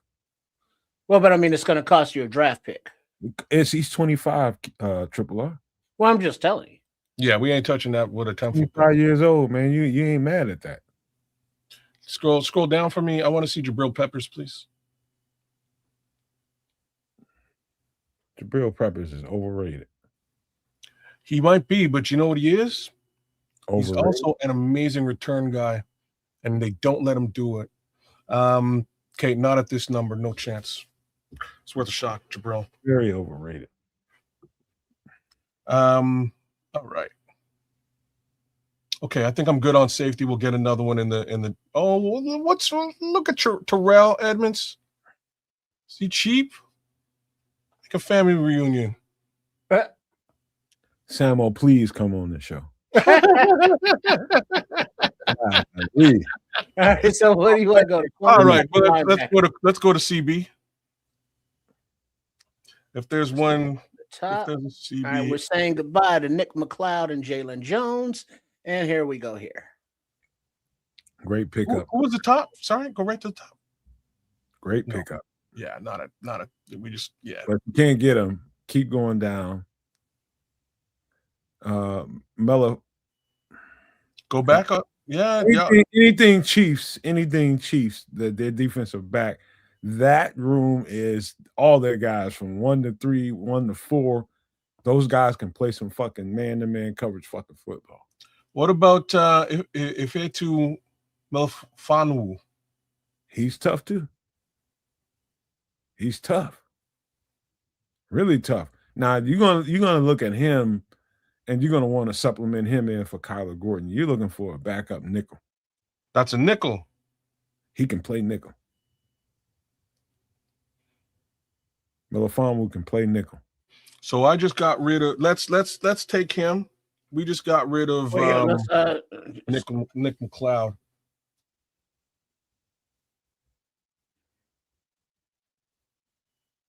Oh, go back up. Not for $10 million. Sorry.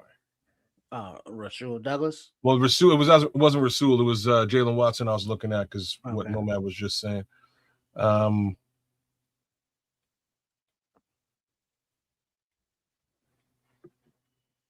Darius Slay, $5 million. Thoughts? 35 years old. Absolutely not. It's over for him. Yeah. Roger McCreary. I tell you, a tough ass football player is Cam Taylor Britt in Cincinnati. Tough. I loved him when he came out. Okay, let's take a flyer on Cam Taylor Britt. He tough as shit. He just needed new scenery. Yeah, do it. Confirmed. All right, 30 million still in the kitty, so you're good there. And depth chart wise on defense, the Cam Tyler Britt, there's your free agent signing right up there. I love that dude. Man, okay, like the cornerbacks look great. Safety situation looks good. We'll get one in the draft. We got Nichols. Josh Blackwell's with us. Zay Frazier is also going to look at nickel. I think we can go right back to wide receiver now. Hit me with the wide receiver. Hi. Well, DJ Reader came from Cleveland too. By the way, Paul. I know you're talking about DBs, but Cam Taylor-Britt's he's probably been there too long. He's on his rookie contract. He need a new scenery. Just go look at his Nebraska tape. Yeah, he's depth at the end of the day. So Calvin Austin can run back stuff, just not for $10 million. So sorry, my bad. We were looking at a specific gentleman here, weren't we? And his name is Rashid Shaheed. At $8 million, I can dig it. There you go. He's got a lot of speed. There you go, Canada. There you go. He's got a lot of speed. Yeah, let's go. Confirmed. All right, now your money is getting a little tight, getting a little funny, if you will. I think that's all that we're doing in free agency. I think we're good to go in free agency now. All right. Now, once we hit the draft, there is no more changing. We got Andre Cisco, Levante. Wait, on defense? The rest. Yeah, he's talking about safety. Yeah, down here, Byard, Chauncey, CD Deuce, and Andre Cisco was a friend of mine. Yeah. We're going, and we still gonna draft. All right. So, any more moves you want to make before we enter the draft? Kids, why the fuck haven't you been using this app? Hey man, I'm sorry. I didn't scope this application out. I apologize to both you and it just actually came out February the 4th. Okay, so well, there's that. There is that. This thing is good, man. I like this. Yeah, this is actually very, very, very well put together. Except, unfortunately, some of these number situations are absolute bullshit. Well, yeah, he's fixing that because on Twitter it's Football Stats Guy. I think that's his handle. But he's very interactive with feedback. And so, he's getting the zeroing in of the actual numbers and values. So, I mean, just think of those as the details because you see the layout of the platform, the interactions. So, this is, like I say, less than a month old. Yeah. In the public. So as it's very well laid out. It's very well laid out. Kids, I want to put something on your mind. Mm-hmm. Maybe it's having you go back to the top of what you just did, but given what you just did, what are your priorities now in the draft? Given what I was like exactly what I was about to ask Triple R to sort of look at. So let's just look at the depth chart here one more again. Beautiful. So going into this draft, wide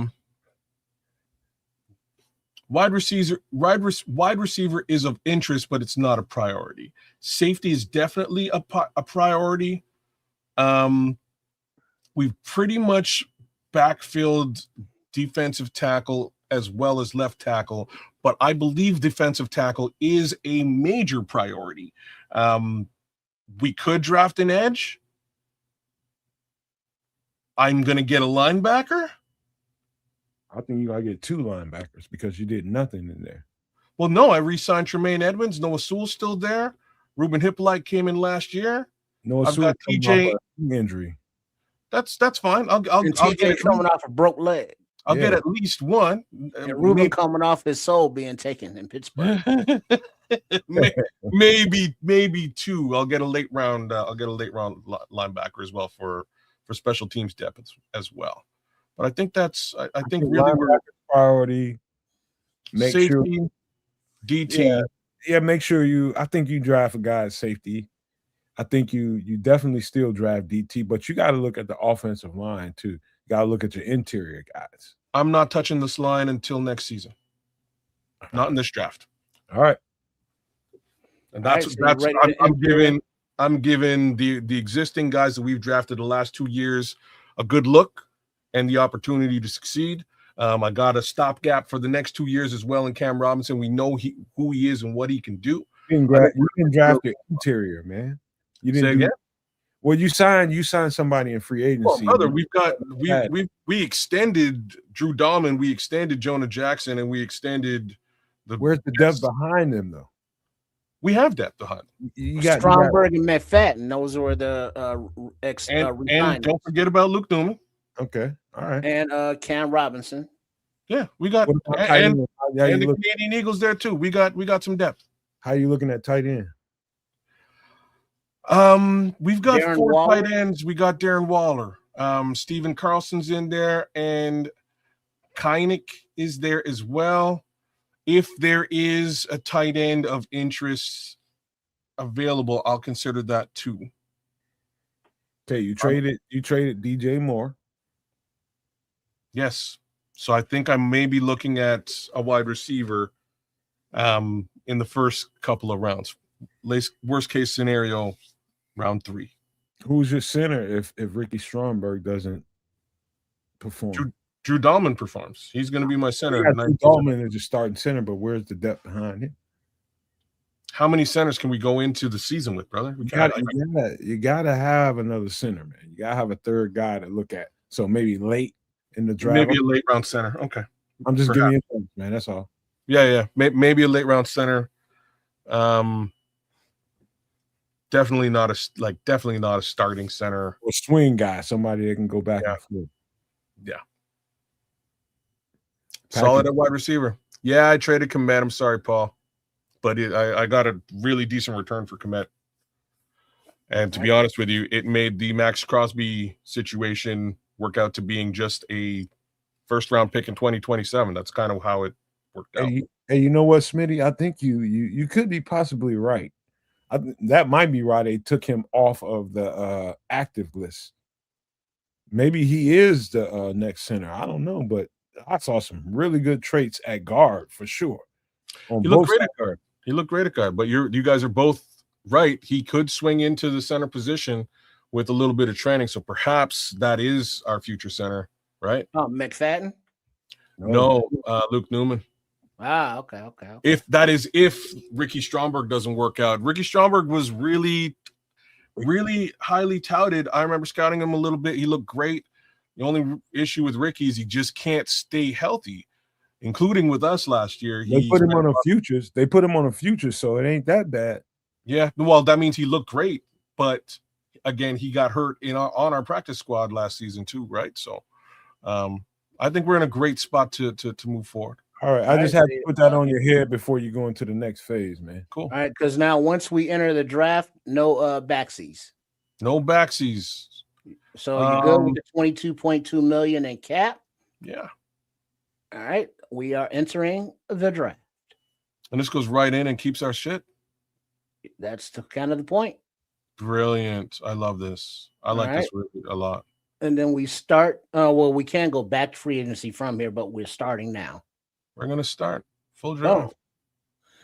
All right. So, you can offer trades here.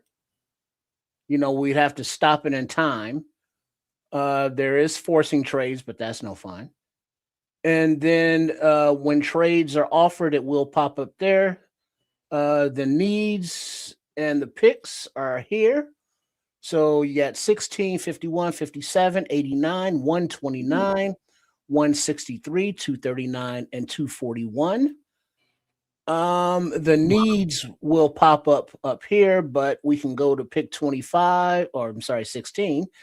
And nose tackle, offensive tackle, safety, edge, outside linebacker, 3 technique, and cornerback are the needs.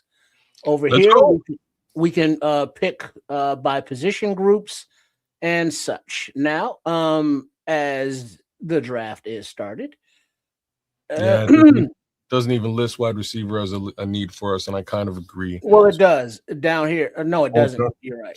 Okay. All right. So on the board right now, at pick 16, get 2 trade offers. All right. Buffalo wants to give you 26 and 60. And Tennessee wants to give you 35, 66, and 101. I'm interested in Buffalo, but don't click anything. Let's go look at what's on the board right now. What do you gentlemen think about these players? All right. Let's see. We're at pick 16.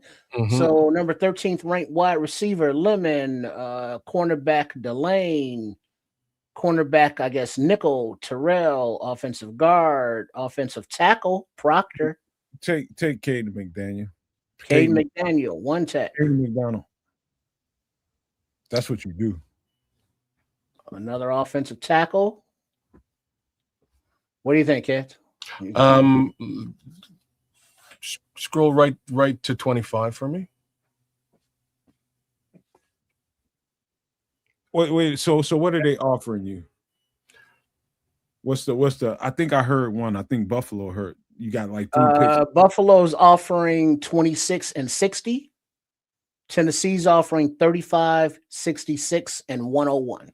So the safe pick here is Tennessee because if they're keeping Jeffrey Simmons? Jeffrey Simmons. If they're keeping Jeffrey Simmons, they're not going after Caden McDonald. But on the board between that next pick, you got Detroit, Minnesota, Carolina, Dallas, Pittsburgh. I think you take the pick, kids, and then try to wiggle. Caden McDonald still being here, you gotta take him. That's that's the big dog on the board. All right, these are your defensive line prospects. Take him. All right, and he is selected. So the reason why I did that is because we actually still have 2 second-round picks coming up because of what we did with Cole Kmet, 51 and 57. So we should be able to get something good in these 2 picks to go right along with Mr. McDonald. All right, 2 trade offers at 51. Kansas City wants to give you 74 no future and pick. A next year's third. And Philly wants to give you 54 and next year's third. I'm not blown away by either one of these offers. Close this. I mean, to move back 3 spots.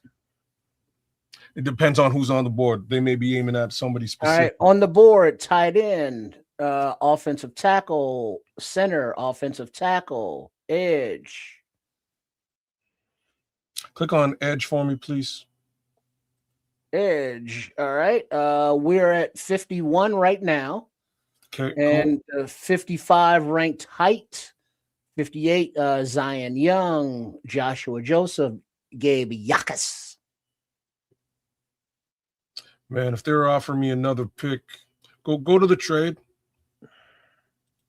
Yeah, they want you to move back 3 spots. I think Thieneman already got picked, Patrick. I think he did. Thieneman is a safety. Is he there? No, he's in the list. If you look, he got picked 2. No, he got picked just above at 50. Yeah. At the Jaguars. But if AJ Halsey's a dog, and also Keontae Scott's a dog at corner. I mean, at slot corner. There's just so many good players here. Bud, oh my God, Bud Clark. Who's the better overall? Go to all, kid. I mean, Trip. And just slow down. Don't start scrolling. So the best is a tight end. I mean, click on Max Clear. If you got to get an edge rusher, Romello Height. If you feel good about wanting to get an edge rusher right here, is good. Zion Young's on the list too. There's Zion Young right there. But we could actually trade back and still likely get Zion Young. It's a gamble. Reality is I'm not really getting anything great. The best player on this board. Go back to the top, Trip. Where's Samuel? There's Big Citrus. Go back to the top and just scroll just a little bit. I think the best player on this board, keep going a little bit, is slow down. It's Keontae Scott. At 61. Safety. All right, we're going to trade. Don't draft him. Close it. We're going to trade back, take the capital, and get Mr. Scott with the next pick. So the Philly one? Yeah, the Philly trade. All right. And go back to all. So who'd you say you want, Scott, or did you want to get an edge? Shit. Now you get your edge. I'm actually wait. You got a trade offer to go from 54 to 65 and 104. Ooh. Now we're talking. I think, hey, I like that. They're gonna take Zion Young off the board. Zion Young will be gone. I'm gonna take Zion Young right now. No. You still got Romeo Height. You know what? Go back to that trade. Let's roll the dice. I know everybody hyping Zion Young, but there's other guys. Beautiful. Now we take Zion Young.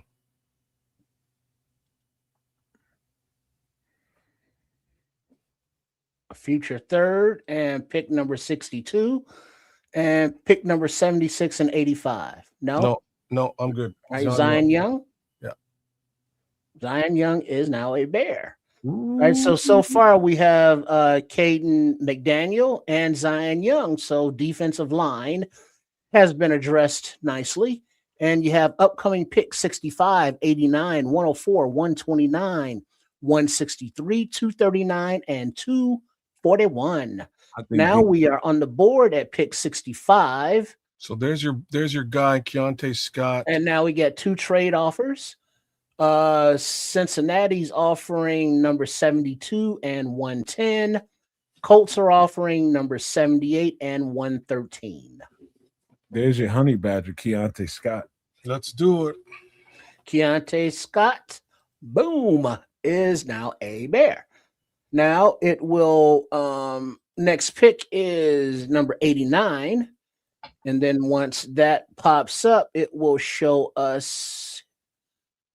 Kids, I'll be right back. Now let's take a look at our depth chart now in defense. Hey, Trips, be quiet for a second. Trip, kids, don't make no picks. Hold on, just give me a second. We'll go through the depth chart just to see what we're looking at now. So it's not showing the updated picks yet. Maybe it won't show till after. Well, you could click on your picks just to show. Oh no! Wait, here we go. Okay, Zion Young there, and Keontae Scott there. I was just looking at the depth chart one. Okay, so we could look at linebacker, another safety. Offensively, wide receiver still. While we got a minute, kids, no maniacs, whether you're tuned in on the Nomad Network at Cads of Canuck or RRR SCS, my new draft crush right here. Who that? All right, here we go. Barian Brown. Linebacker, kids. That he's a wide receiver and a returner. All right, we'll keep our eyes peeled on that. We can probably get him a bit later in the draft. Yeah, but I mean like IRL as well, though. Okay. All right, so the says the needs are offensive tackle, outside linebacker, 3-tech cornerback. Linebacker on the board is a inside linebacker, Jacob Rodriguez. The next outside linebacker, Kyle Lewis. He's ranked number 99. We are at pick number 89. Boom. We have one trade offer from Dallas to move back to 112 and one. Who has a linebacker need? Take your linebacker, and that is Kyle Lewis. So saying Kyle Lewis. Yeah, I'm for sure. Trade is back to 112. What picks do we have right now, Chip? You have 89, which is right now 104, 129, 160, 139, 241. Think I can get him at 104? No. This motherfucker. That's why Dallas wants to trade. No chance. Dallas is going to want something closer to where we are. They want one of them 2 guys, Kyle Lewis or Jacob Rodriguez. So they're going to come up and get Jacob Rodriguez because he's closer to the pick we're at. I'm just trying to be realistic for you, man. Once you watch it, you'll know.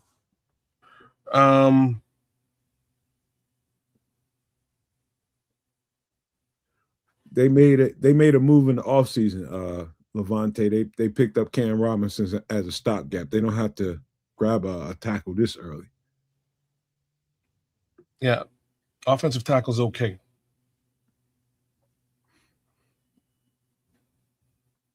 You scroll right up to the top at OT just to see.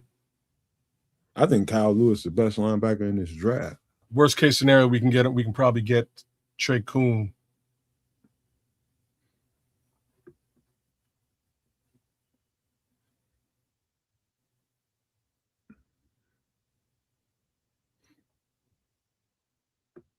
Okay. All right. Let's go back to linebacker. I think we're gonna do that. Which one? This is where you don't take chances. Just make sure Kyle Lewis. Make sure you get your guy.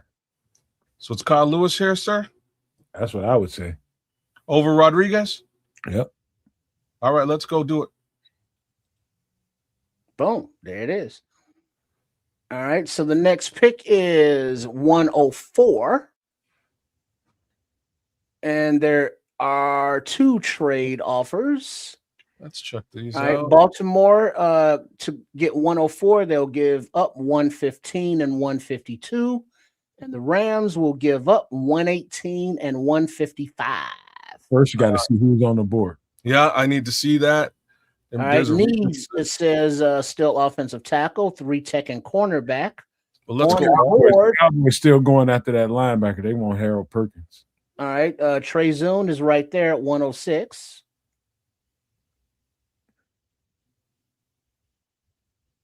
Who's the tippy top here? The wide receiver. He's tough. And Skylar Bell? I think everybody's after Bud Clark here. You think it's Bud Clark or Skylar Bell? No, Bud Clark. Unless they're coming up for a tackle. No, they're getting after Bud Clark. Click on Skylar Bell for me, please. Bud Clark and Perkins, Harold Perkins, one of them 2 cats. I think you need to draft 2 linebackers, to be honest with you. But you do have to grab good linebackers. I ain't gonna say early because there's good ones later on in the draft, but that's just the reality of it. So they're after Bud Clark, safety, and they're after well, these are your linebackers. Just take a look. I ain't getting another linebacker here. Bud Clark and Perkins. I think we're good where we are for linebacker now. If we get another one, we'll get it later in the draft, and I'll let. It's a good place to grab a running back too, kids. It wouldn't be bad. Let's look. Ooh, you got both of the Nittany Lions running back, but Mike Washington is the best of them.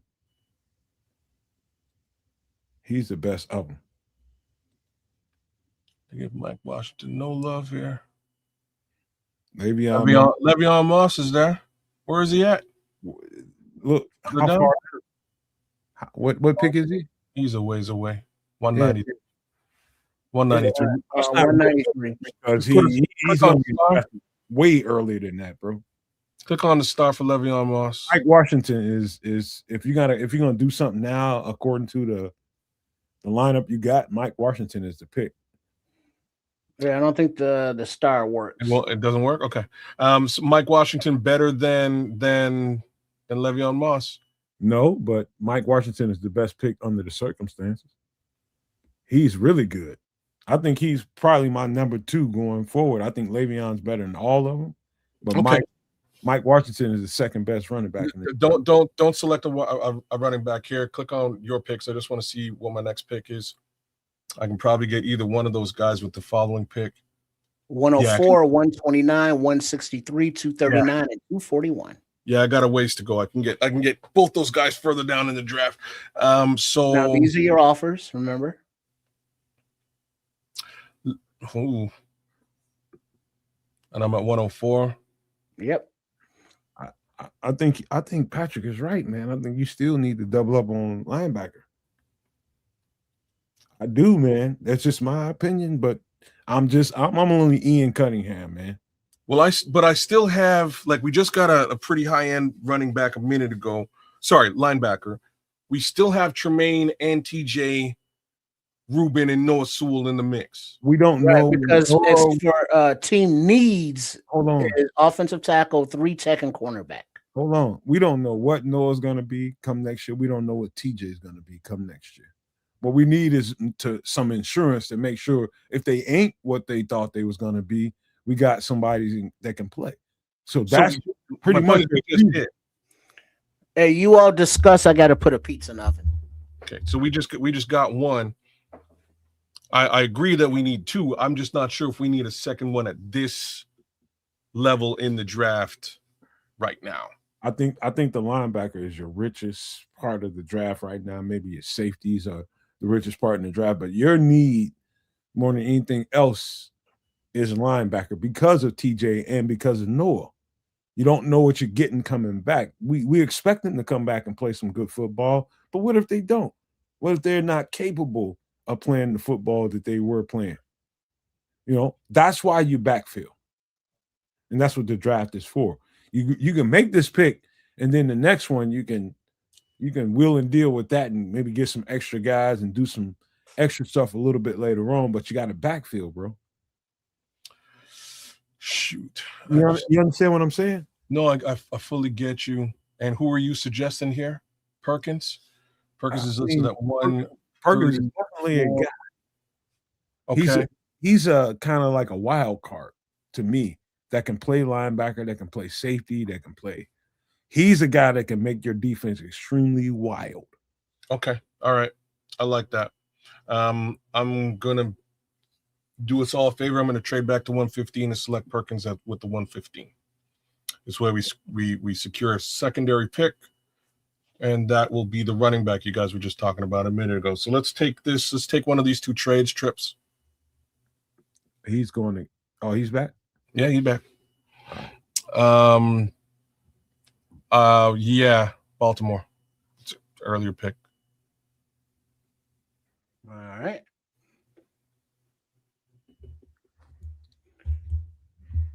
All right. So we're back on the board at 115. I'm gonna get a job after this, man. The needs are still offensive tackle, 3 tech, and cornerback. You have we're at 115 now, 129, 152, 163, 239, and 241. Perfect. Let's go to linebacker, please. See if the homie Perkins is still living. There he is. Let's select Perkins. I'll tell you another thing. You just drafted a slot corner. That's basically your backup to Kyler Gordon. But you just got rid of Jalen. Yeah, but we re-signed Nashawn Wright. So I might look at a corner here in a minute, but let's do what you were suggesting. Let's get Perkins here at 115. All right. That's a good pick. All right. And so now that Perkins is in the mix, pick number 129, one trade offer is for Washington to go from 129 back to 145, and they will give you 186 as compensation. I like that, but I'm not going to take it because speaking of Washington, there's the running back right there. So let's take the running back as discussed. Boom, there it is. So now, since you were just talking about a corner, we're going to find us a corner here, dog. I got you. All right. You want to look at corner specifically? Yep.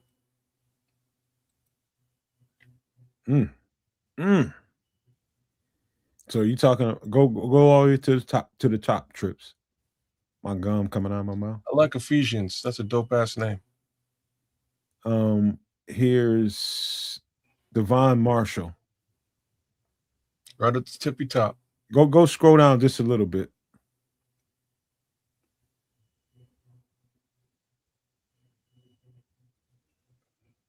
Okay, go back to the top.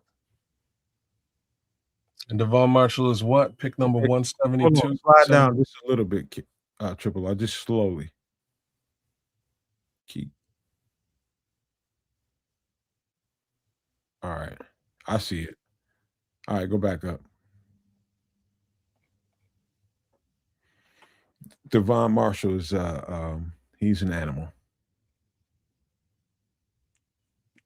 Yeah, 152 now. Next pick.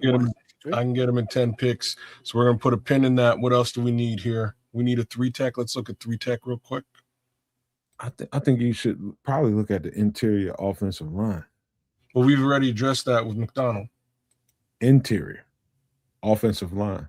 Oh, O-line? Yeah. We can look, but Well, we got right now. We're looking at offensive line. I'm sorry. Interior offensive line, offensive tackle, cornerback, and defensive line. All right, do me a favor, Trips. Go to all. See we'll who your best players. No, that's perfect. This might be the best player available time Who? for everybody. Well, all the best player available is this offensive tackle. Okay. Click on the O tackle, please. Click on Alex Harkey. Devon Marshall ain't that far up under it.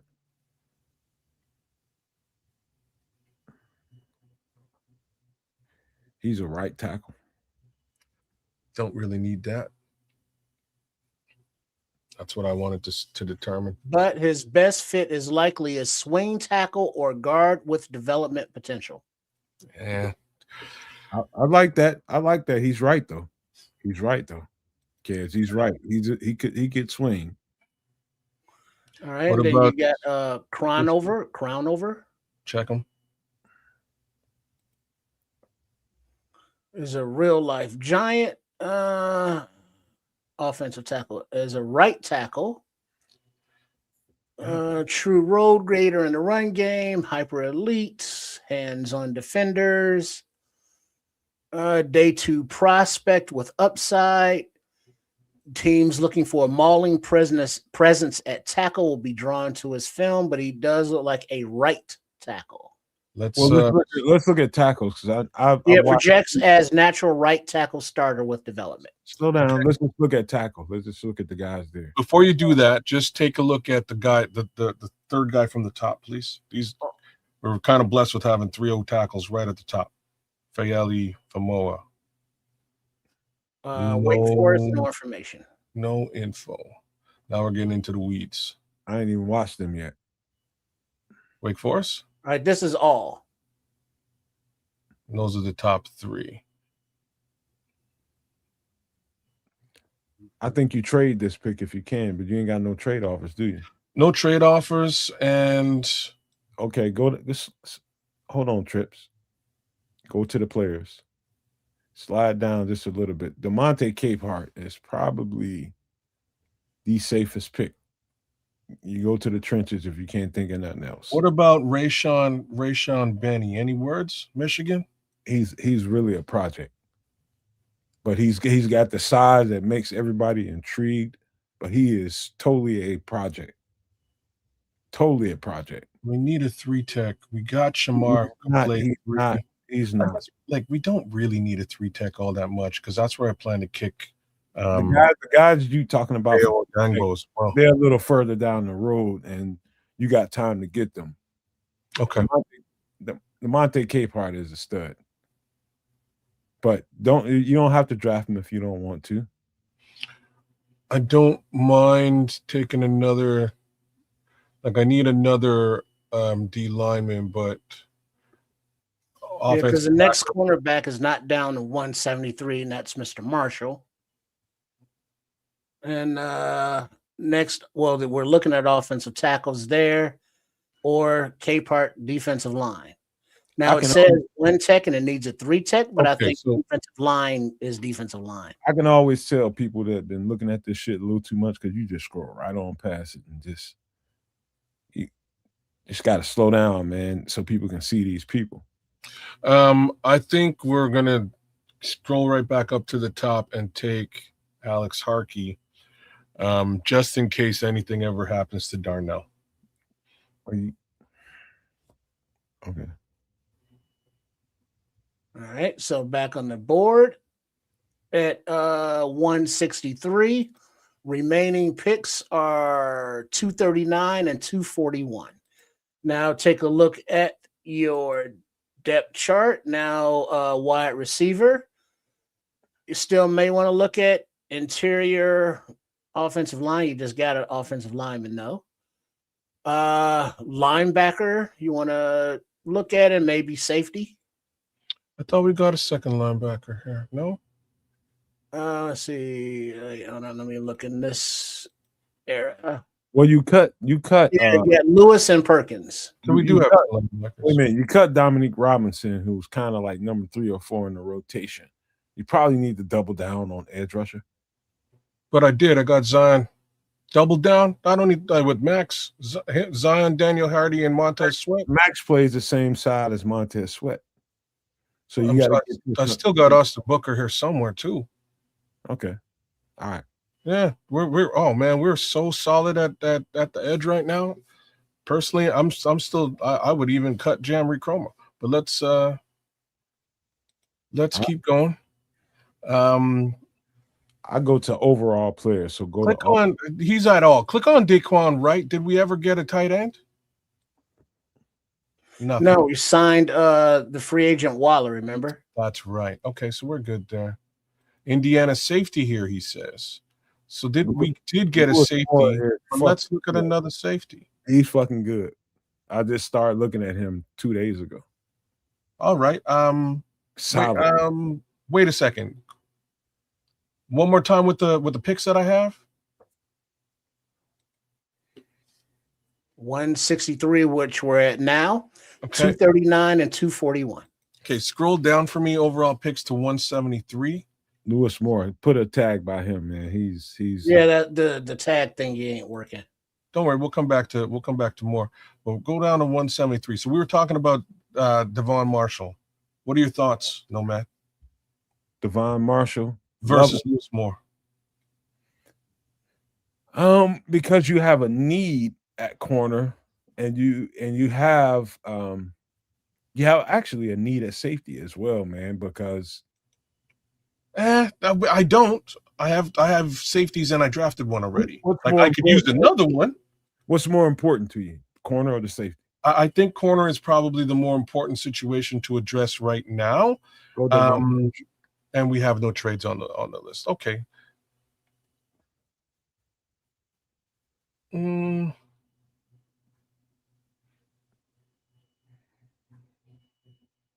what are my corners? Flowers. All right, let's take Devon Marshall. Marshall? All righty. Wait, where'd he go? 173. There he is. Boom. Selected. All right. You have 2 more picks. 239 and 241. I already took your running back. This is where you go to your trenches, man. And now also look at wide receiver. You want a returner? I know you got Shaheed, but so I'm going to take your guy in a minute, but let's just do the world a favor and look at quarterback. See if any stragglers are floating around. Quarterback? Yeah, go right to the top. That is the top. Okay, thank you. Scroll down. Taylor Green, boy. Ooh. What the fuck is he doing there? What the fuck is Taylor Green doing there? Thoughts? Absolute bomb of the nuclear origin. 6'6", 235. All right. The most physically gifted quarterback prospect of the class. All right, well, that's all I needed. What is he doing there? If I can get him at pick 239. 239?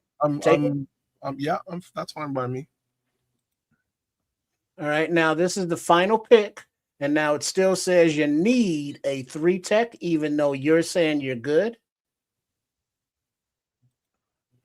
If we can find one. You took defensive line McDonald. You got an edge and Young. Offensive tackle. And then looking at your depth chart on defense, this is your tackle situation. So you also wide receiver is a thing. So you got, this is your last pick. Where do you go with it? This is the top of the available right here. Go to Keegan Tross is the best player, swing, tackle, guard there is there. You need a swing guy too. And he's from my home. I think I just hit offensive tackle, didn't I? Yeah. Yeah, I'm fine. Yeah, the your offensive tackle Harkey was at 152. Yeah, Hey, that's interesting, Patrick. Let's see what the running backs look like. I drafted a running back already, but we can look. Running back is right here. Ooh. Right here. Ooh. Kalen Black.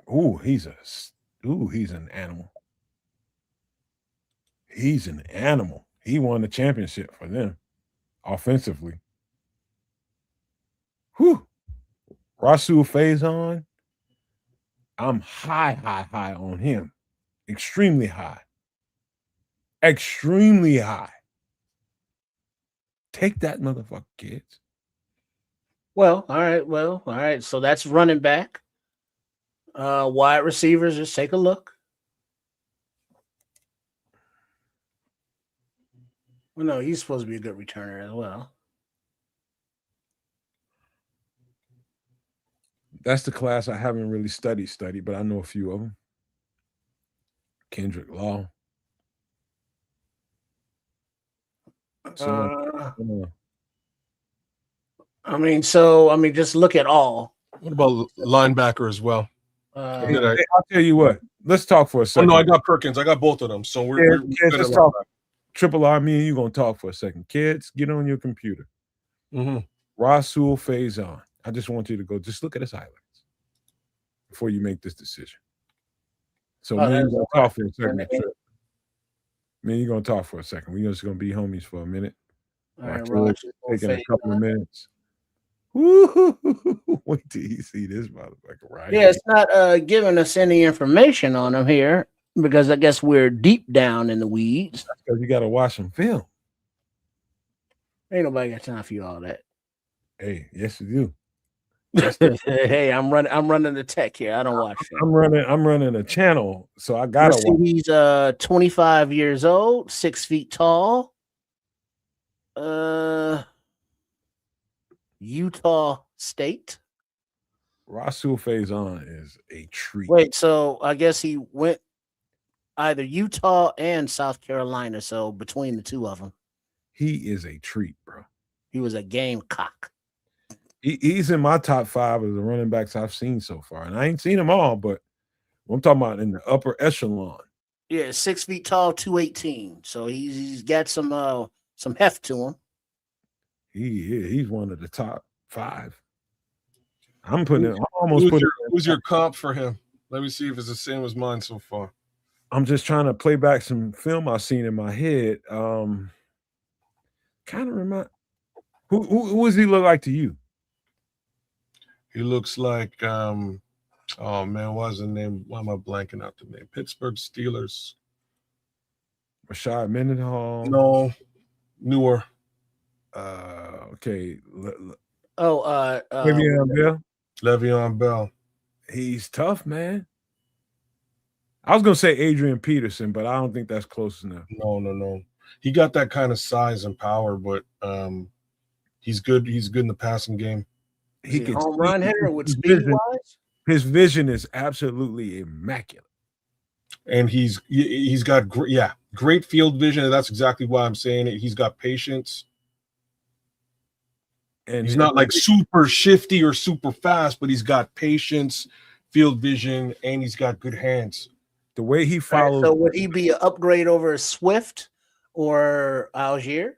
He's bigger, stronger. He's not Algier style. He's like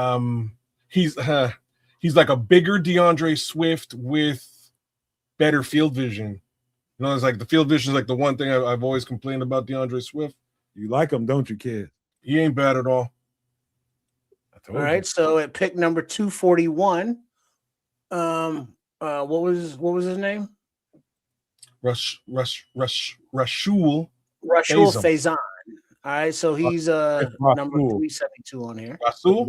The H is silent. It's silent. My bad. Rasul. So is that who you want to go with? Or you just want to take a look at all just wait till you watch him, Trips. You will see. Okay, so look, I'm leaning heavily here, but I kind of want a wide receiver Who's your guy down here, Trip, or is he gone? Brinson? No, he's gone. He's gone. Yeah. Damn. And you say you haven't really looked at this class yet. Yeah, he went 235 right here to the Panthers. Okay.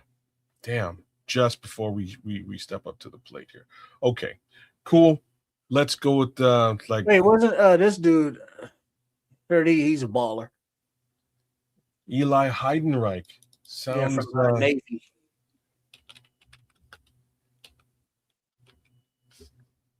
What do you think, Chat? Any names that you see here, players that you're like, oh hell to the yeah, like Nomad is about Razul?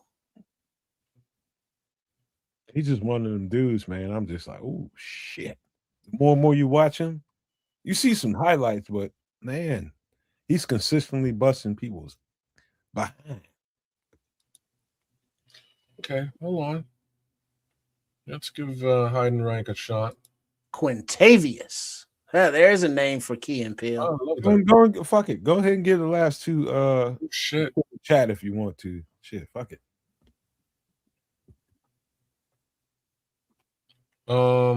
Wait, who was the I guess that quarterback is gone. I'm gonna make all y'all a Rasul fan. I'm just telling you right now. Boy's a stud. All right, while you're thinking, I gotta be right back. You should not have put this guy on my radar. I'm telling you, bro. Well, I'm talking about Heidenreich. Would you believe that? Oh yeah, I know him. I know him. Heidenreich is a receiver and a running back. He'll do both, and he looks great in the receiving game. Well, what kind of receiver are you looking for? You looking for somebody who can you can weaponize and really be dynamic with. And that's like exactly what he is. I can line him up, under center as a running back. I can line him up out wide as a wide receiver. I wasn't expecting to see this. And I mean, like, he's a true wow. He's a true wide receiver, this guy. If you're gonna be playing and depending on your offensive line and other guys around him to set up blocks, he's perfect. He could also probably double as a fullback.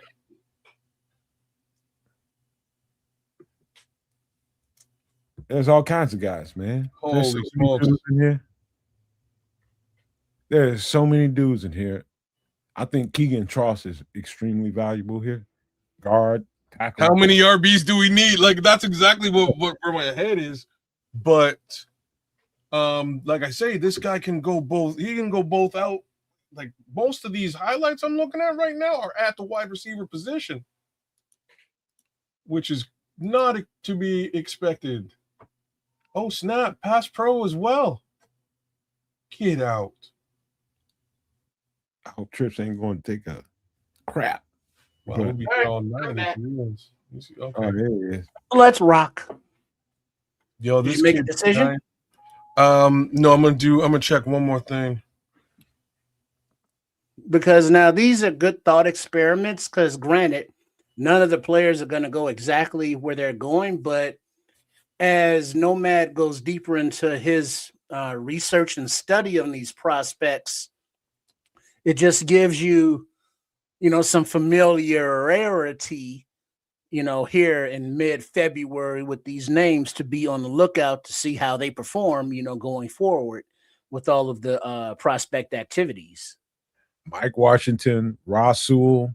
I'm thinking right now, I can't even think of his last name, but boy, them running backs is tough, boy.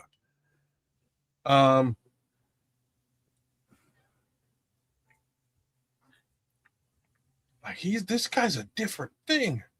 Who's that? The Heidenreich you just put me on. The height? Navy? Yeah. Well, you just traded Cole Kmet, so you need somebody else qualified that can. He's kind of that kind of guy. Okay, then. Yeah, he's a Swiss Army knife kind of fella. Go on, do what you're gonna do then. Fullback, tight end, running back, receiver. Decision, man. let's go hide and rank. I'm actually liking this. He was a wide receiver, right? Is he listed as wide receiver or running back? I don't remember. I'm scrolling. He's listed as wide receiver. That's not what you want to do. That's not what I want to do. You just no three tech out there at this level of the draft. For sure, it is. Anybody of interest? Do you tackle? Oh yeah, right here. Bryson Eason. You got keep going down. Just slow down. There's our guy. Jeffrey Imba, Tyler Odenim. Out of those three, which one? Like the top rated is likely Eason. Juan Diem is the best. Is how you describe his name. Jeffrey Imba, Aaron Hall is tough. He's a guy. There's a lot of good D tackles. Nothing for that one. Nothing. Don't guy. I was like, damn. Yeah, there you go. See, at least he caught it. He caught it. Landon Robinson is a guy that's on my list. I ain't got to him yet, but I heard he's tough. This other Navy guy was good too. I heard he's tough, but he's in the Navy. Fuck him. All right, highest rated 3 tech, and we go. That would be Bryson Eason. Bryson Eason is. I've been watching him for 2.5 years, man. Let's go. All right, there we go. He's so this that was your final pick. Now your offseason is complete. Your offseason grade is A-. I'm getting a job somewhere. Let's see. Cap health 22 out of 25. Needs filled 24 out of 30. Future outlook 10 out of 20. And roster move 25 out of 25. Here you see your updated depth chart with your free agent signings and rookies. It gives you a breakdown of the cap ceiling, your rollover, what you started with, the moves that you made, the additions and subtractions. These are your cut players: Roshan Johnson, Britton Brown, Maurice Alexander, Amen Abambimiga. You restructured Grady Jarrett, Montez Sweat, Dayo Odengbo, Drew Dahlman, and Joe Tooney. You extended Tremaine Edmonds. You made 3 trades, one with Jersey, one with Las Vegas and Carolina. You sent Jalen Johnson away for number 16 to the Jets. Sent DJ Moore with pick number 25 to Vegas for Max Crosby. And you sent Cole Kmet to Carolina for pick number 51. You RFA tendered Daniel Hardy and Jordan McFadden. You signed safety Kevin Byard, Chauncey Gardner, Nashawn Wright, Ricky Stromberg, Tyler Algier, Darren Waller, Cam Robinson, DJ Reader, Andre Sisco, Cam Tyler Britt, and Rashid Shaheed. And then your draft picks: first rounder, defensive lineman Caden McDaniel, edge Zion Young, safety Keontae Scott, outside linebacker Kyle Lewis, outside linebacker Harold Perkins Jr., running back Mike Washington Jr., offensive tackle Alex Harkey. In the 5th, cornerback Devin Marshall. In the 7th, quarterback Talon Green. And in the 7th, your final pick, defensive lineman from Tennessee, Bryson Eason. Hey, stop right there. Share that draft. Yeah. And so what this does is you can copy it text, but you share his image and it downloads into a file. And then, hold on, I will show you this directly as where I'm going, downloads. This is here. Let me double click on that. And then boom. So now we see in a shareable format what you wait, I gotta change the screen. Oh, here we go. We do that, and then we do wait, not that one. I gotta change. Get Damn it. Once you get it right, we got you. Right on. I'm just trying to figure out. Here we go. Stop Kid, that. you should probably screenshot when he gets the final. Well, I did. I got the screenshot, but I needed to. What am I trying to do here? Am I trying to add it? Be in your downloads folder. You found it? Yeah, I know where it is. I'm just trying to figure out how I want to put it up here. Do I want to share, or do I want to just upload it? But I will just share it here. Okay. So hold on, let me find the right tab. Is this it? I think this is the model summary. Nope, that is not it. Hold on. I gotta cancel this. Which screen is it on? I'm looking at it. Oh, nope, that's not it. All right, take your time. Well, while you're doing your thing, I think that whole this, what I just put down will never happen. Like that, I think that's tippy top level. Don't piss on it, man. Enjoy your proceeds. I love it. I think it was great across the board. We got Cam Robinson. To be honest with you, that kind of blew my mind at the numbers that it did. There's your stopgap for 2 years. Worst come to worst, I know everybody's worried about the left tackle position, but we still have Karan. We still have Ozzie coming back. It doesn't destroy their position within the team. Because again, I'm not paying a guy a bunch of money to come in. I'm paying a vet, and I'm paying a high-level vet, relatively pedestrian money to come in and handle the situation. So super happy about that. That's just the left tackle situation. We got us a friggin' motor monster from Las Vegas and Max Crosby, man. He just unleash him on the other side of a rotation with Austin Booker and Montez Sweat, and now you got quarterbacks running for their lives, man. Good luck to Jordan Love in Green Bay if that's what we have going on. Hey, I sent it to you kids in the Twitter. I knew it. I'm gonna pull it up right now. I was gonna tell you to do exactly. Send it to me in an email. You got it in Twitter too, bro. Yeah, it's in there too. Yeah. I don't go to Twitter. Okay, my bad. Okay, I got you. So let's do that. We'll just do that. Mm-hmm. And okay. Okay. There you go. Now you gotta take us all out of the screen, and you gotta blow this up because it's very small. All out of the screen. Oh, I see what you're saying. Yeah, on that panel. Yeah, there you go. Yeah, it's still hard to see. You still can't see it. That's all. You. There you go. There you go. Okay. And so it gives you this little printout that you can post up on your social medias. That's a summary of all of the moves. Go ahead, kids. Break it down. I'll be right back. All right. So I'm loving this. We made a couple of cuts. Roshan Johnson, see ya. Britton Brown, see ya. Mo Alexander, see ya. Amen. Agbogbamiga. As much as I love you, I'm sorry. That's what happened. We restructured Grady Jarrett.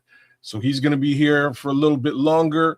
Hopefully he brings some veteran leadership to the line. That's really all I need him for. Montez Sweat is back, and he'll be here for a little bit longer. Deo Odangbo's here. He will continue to be a rotational piece at 3-tech as well as on the outside. Drew Dahlman has been extended. I need that center love. And Joe Tooney's going to be here for a little while. We've also extended Tremaine Edmonds because we saved a bunch of cash doing it and didn't really have to go looking for another linebacker in free agency. Mind you, we were able to get a couple of solid linebackers in the draft as well. So we'll get to that in a bit. The trades that were made, Jalen Johnson is now a New York Jet. That gave us an even better selection than we traded away to get a certain Mr. Crosby. Speaking of that, DJ Moore is now a Las Vegas Raider. We sent pick number 25 to Las Vegas, and we got ourselves Max Crosby. This is fantastic, guys. We wound up getting a better selection in the draft. And for the most part, we've wound up flushing out the 3 guys who were sort of left from the previous regime. Cole Kmet is the final of those 3 guys. We got a second round pick number 51, for sending Cole Kmet over to Carolina. And yes, I know that we've sent another tight end to Carolina in the past, and it did not work out well for us. But what can you do? Signings. CJ Gardner-Johnson is back, 2 years, $9 million and change. Rashid Shaheed was signed, 2 years, $8 million and change. Kevin Byard is back, $7.3 million for the Pro Bowler. Darren Waller has been added to the squad at tight end. So we've basically swapped Cole Kmet, got a second round pick for him, and put Darren Waller in his place. DJ Reader is back or is here now to bolster that interior defensive line. We lost Andrew Billings in the mix, and DJ should be able to help us out again at 2 years, $4.6 million. We head on into the draft. Oh, plus 6 more. Is there more here? Well, whatever. Head on into the draft. Draft looks like this. First round, Caden McDonald really squaring up that one tech position. This is he may wind up even starting over DJ Reader in this scenario. We'll see. It's too late for that. I restructured both of those guys so that we actually had money to wheel and deal and get Max Crosby, if you're asking. That's really the reason for that restructure. Speaking of Max Crosby, we got another guy on the edge, being Zion Young, with pick number 57. Perfect. Keontae Scott is next at safety. So we've got our young safety in the second round. In round 3 to help learn behind Kevin Byard. We've got 2 outside linebackers coming in Kyle Lewis and Harold Perkins Jr. At picks number 89 and 115. We've also got Mike Washington Jr. at the running back position. We did let go of Travis Homer, Roshan Johnson, and Britton Brown, so we got a little bit better there. We also brought in Tyler Algiers as well in free agency, which is probably one of those 6 guys that I was missing. Alex Harkey was also picked up for the offensive tackle. He'll be more or less playing backup for Darnell Wright, worst come to worst, but he will train to be a swing. Hopefully we can get some snaps out of him on the left side if required. Cornerback Devin Marshall, just to bolster that cornerback position, considering again that we lost Jalen Johnson. I believe I did get another corner in free agency as well. We went out on a limb and got Taylon Green, considering that he is a highly touted quarterback that fell deep into round 7, pick number 239. He'll be studying behind Tyson Bagent and Caleb. Worst come to worst, we have a future quarterback depth if ever required, if anybody gets hurt, right? And last but not least, Bryson Eason at 3 tech. He'll be sort of picking up the weight, handling things behind Shamar Turner as well as behind Javon Dexter. So that's your 2026 draft and restructuring off season, courtesy of Keds the Canuck. Hopefully you liked it. Man, this is what I really like is, number 1, Rashid Shaheed. Number 2 is this draft class. Go back down to the draft class, please. This draft class, stud upon stud upon stud upon stud upon stud, all the way down to Taylon Green, who is, to me, the most explosive quarterback in the draft.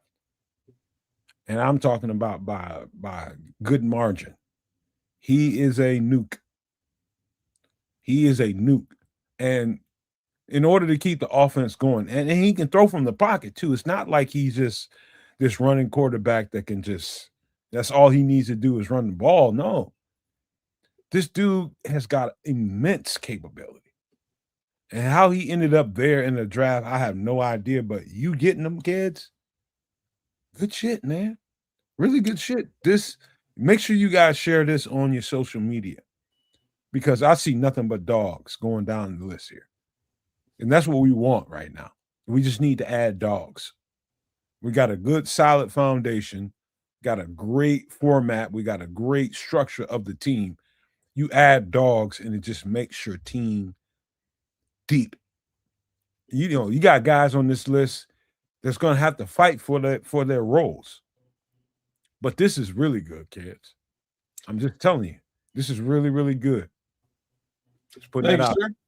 I appreciate that. I think, like I say, I think this worked out very well. We've got leadership at edge, and a young edge rusher. We've got leadership at safety in the safety room.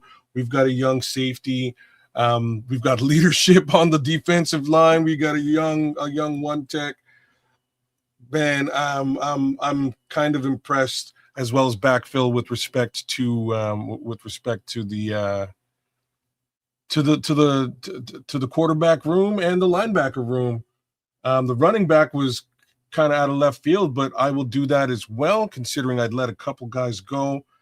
And, and also brought in Tyler Algier. This gives us a couple of different ways to look at running back when 2027 comes around.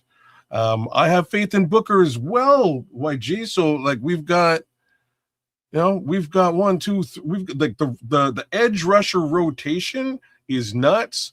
And I'm kind of planning on, Howie R. Bears was asking about 3-tech, real 3-tech. I'm kind of thinking of lining up Dio Dangbo at 3. He can switch out wide if he, once in a while, but I don't really need him out wide. I think I've got a viable rotation out wide, so we can put him on the inside and see what kind of damage he can create. Can I tell you the most pivotal thing that happened? Keep this up here, Trips. The most pivotal thing that happened is you structured Jalen Johnson's trade to set this entire situation up in the first place. Yeah. Actually, yeah. I'll be frank with you. I didn't want to do that. Nobody would, but you did it, and this is the framework of what you got back. Yeah. I did not want to trade Jalen Johnson. He's one of my favorite players on the team, period. I'll say that out loud. But considering I was able to get a first-round pick for him and a better pick than what I was able to trade away to get Max Crosby, we actually came out of the Max Crosby trade better off than we were going in. Yes, we lost DJ Moore. Yes, we lost Jalen Johnson. And yes, we lost Cole Kmet. But I think we filled those roles in free agency and then doubled down on all of them except for tight end in the draft. The only issue with respect to, no issues. Like, considering the tight end piece, we got Darren Waller, and we already have Colston Loveland, who was a first round pick in that position. I think we're doing great. It was a fantastic draft. Can I embellish a little bit before we get out of here, man? Because we do got to close this up. Yes, sir. I want to talk about each one of these players. Caden McDonald is, bar none, probably the best run-stopping defensive tackle in the draft. What did the Bears have a particular problem with? Stopping the run. Mm-hmm. Stopping the run. And if you get the best run-stopping defensive tackle in the draft, come on, man. You start that guy starts, and it changes that aspect, that sieve that was the Bears, defensive line for quite some time. Yep. You start there, and then you go down to Zion Young, somebody that's rightfully in this situation going to have to develop and fight for his snaps on this team. They drafted him. They plan on putting him in that rotation, but he's going to have to earn it on this team in Chicago, because we got qualified guys in front of him that will make it difficult for him to get those reps. But in order for that guy to be the guy that I see on film, Zion Young is in the best position possible for him to really excel. That's the maximum amount of competition. Well, maximum amount. This is why I love that selection, because, again, You got him being groomed by Montez Sweat and Max Crosby. You've got and Book. Don't forget Book. That's where I'm going next. You got Austin Booker being groomed by Max Crosby and Montez Sweat.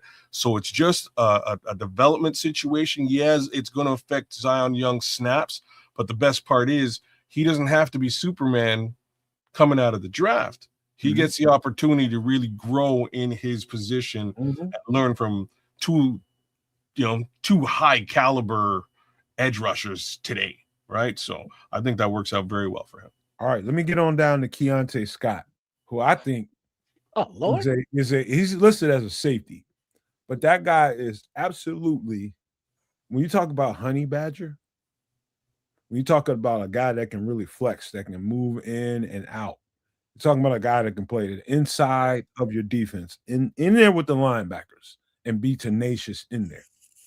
And a guy that can actually move out up top to safety. We have a need at safety since we didn't re-sign Jaquan Brisker. Yeah. But we did do Andre Cisco in free agency. So that's the guy for this year. So when Andre Cisco is getting ready to phase out, you got the guy. And you also got what's his name that we just played for this year? He played with us this year. Come on, help me out. What's CJ Gardner-Johnson. Yeah, so CJ Gardner-Johnson is back. So basically, what you did was move him to safety. Yeah. And so also Keontae Scott doesn't necessarily have a right now role, but right now he can play basically backfield for Kyler. And so right now I think that's his role. You play him as the backup to Kyler Gordon. So you play him in this camp, nothing but spot corner roles. You know what you can get out of him at safety, but you don't necessarily have a need for him to play that role, even though you see the name safety there. You play him as the backup to Kyler. Great pickup, dog. He's probably the best, I'll just say, all-around DB in the draft. Guy that can play corner, guy that can play safety. That's a DB. That's a real DB. True DB. True DB. So great pickup right there. And then Kyle Lewis, you're talking about speed. You're talking about speed and the Bears' need for speed at the linebacker position. I don't know that there's a faster, more able linebacker in this draft to fit that bill than Kyle Lewis. He is everything. He's probably about 225 pounds, but it's one of those guys that you can play at will linebacker, one of those guys you can play at Mike linebacker, one of those guys you can play at Sam linebacker because of his toughness and his speed and his coverage. I think he's an elite linebacker in this draft class. You know, you can hear all kinds of stuff about all kinds of other linebackers, but I'm telling you right now, I haven't watched them all, kids, but this is the top linebacker I've watched so far. I don't give a shit what nobody says about Jacob Rodriguez. Galladay is somewhere in the top 3 to 5, but this is the guy to me so far. I haven't seen them all, but Kyle Lewis is the truth. And then you get down to you right behind him, you get Harold Perkins. Speed. That's all I'm going to say. Speed. Absolute speed. Wild card. Guy that you can probably put in the slot if you have to. Defense gets mixed up. Everybody doesn't know what they're doing. And so a linebacker has to pick up a guy. Harold Perkins is the kind of guy that can erase that pressure off your defense. He can cover a slot corner. I'm not kidding you. I've seen it. He is that fast. Okay. Just putting it out there. Harold Perkins is the truth. Mike Washington, top 3 running backs I've seen so far. Top 3. Period. He's got it all. Vision, power, speed, the combination of it all. What I like about him the most, kids, is he doesn't – you might hear offensive linemen, if you look at podcasts and different guys that do stuff, former linemen, one thing that I know that they get pissed off at is how they set up blocking lanes. And what do I mean by that? So a play is designed to go here, right? You got a running play that's supposed to go out of the B gap, particularly. So you got these guys setting up these blocks, and you got this running track set up perfectly. And the running back gets to that hole, and he can press it. Or he can juke out of it, put it back up there, Trip. My bad. I got you. Or he can juke out of it. The truth of about a good offensive line, they want those guys to stay true to that running lane. To just trust those offensive linemen and run through that hole is what I'm trying to get at. Too many guys that get the ball and they want to juke out of this, they see that, and they just don't trust it instead of trusting that running back lane. So it might be a center that's supposed to go in that B gap. He's got to get his first block, and then he might get to that second block up to a linebacker or a safety. If that running back doesn't trust the timing of that center to get to that block, that running play doesn't execute the way it's supposed to. Linemen like guys that run through that running lane the way it's set up and follow their blockers. Mike Washington is that. You put him in this offense behind the two running backs that we have, you got explosions, man. Great pickup. Alex Harkey, I don't know a bunch about, so I'm not going to get into context about it. Devin Marshall, top 7 corners I've seen in this draft. Top 7, man-to-man corner that can really get after it. He can cover you in man. He can play zone very well. Good vision, hand-eye coordination, all together. Really good pickup here. And I think he's going to be a guy because we have Terrell Smith. Really, we expecting him to come about. But if he doesn't, you got a rookie you can throw in there. Well, he's depth, right? He's depth at corner. Yeah. We have 4 corners, in my opinion, that I'm happy with already. All right. To close this out, man, the 2 guys down at the very end of this, I don't want people to sleep on Taylor Green. I do think he's an absolute nuclear weapon, man. He's an absolute nuclear weapon. He is, and I think his upside from the pocket, his precision has nothing but freaking upside to it. We talking about if Caleb Williams is not available, knocking on wood. Somebody that can run the offense, deliver the ball to the playmakers, and be smart with his throws and be precise. Taylor Green, if you got him at, what is this, 239? Yeah. Oh, are you kidding me? Are you kidding me? All you got to just go watch Taylor Green at Arkansas. Just go watch it. And you tell me. But this last guy down at the bottom, Bryson Eason, been watching him for a couple of years. Really, really, really, I don't think he's a 3-tech, kids. He's a big. He's just a big. Okay.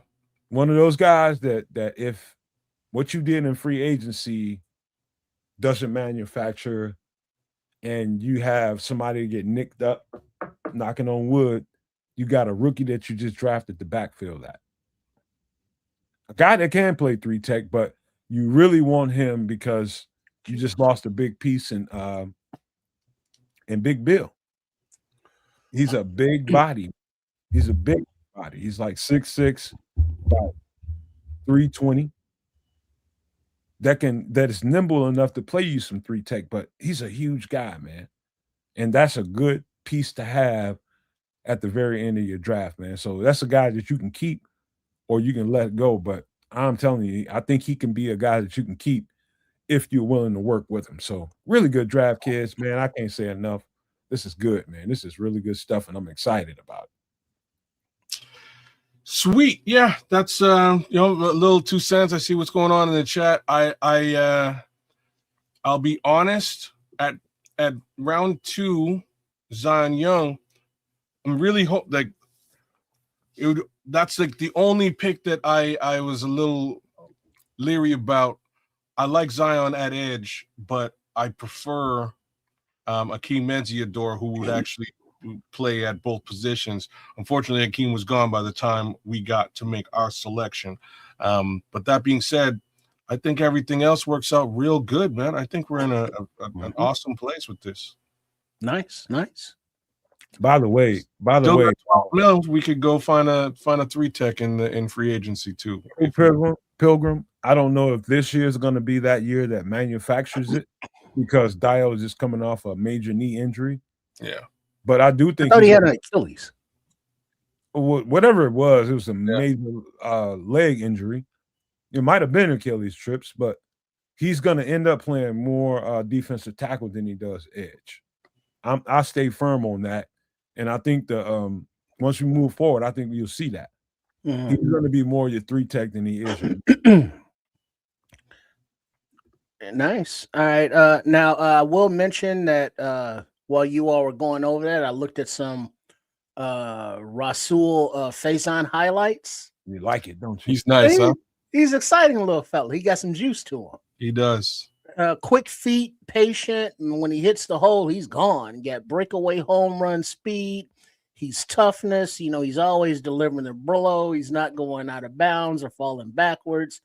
Nice agility with the spins, stiff arms, can catch. Didn't see much blocking.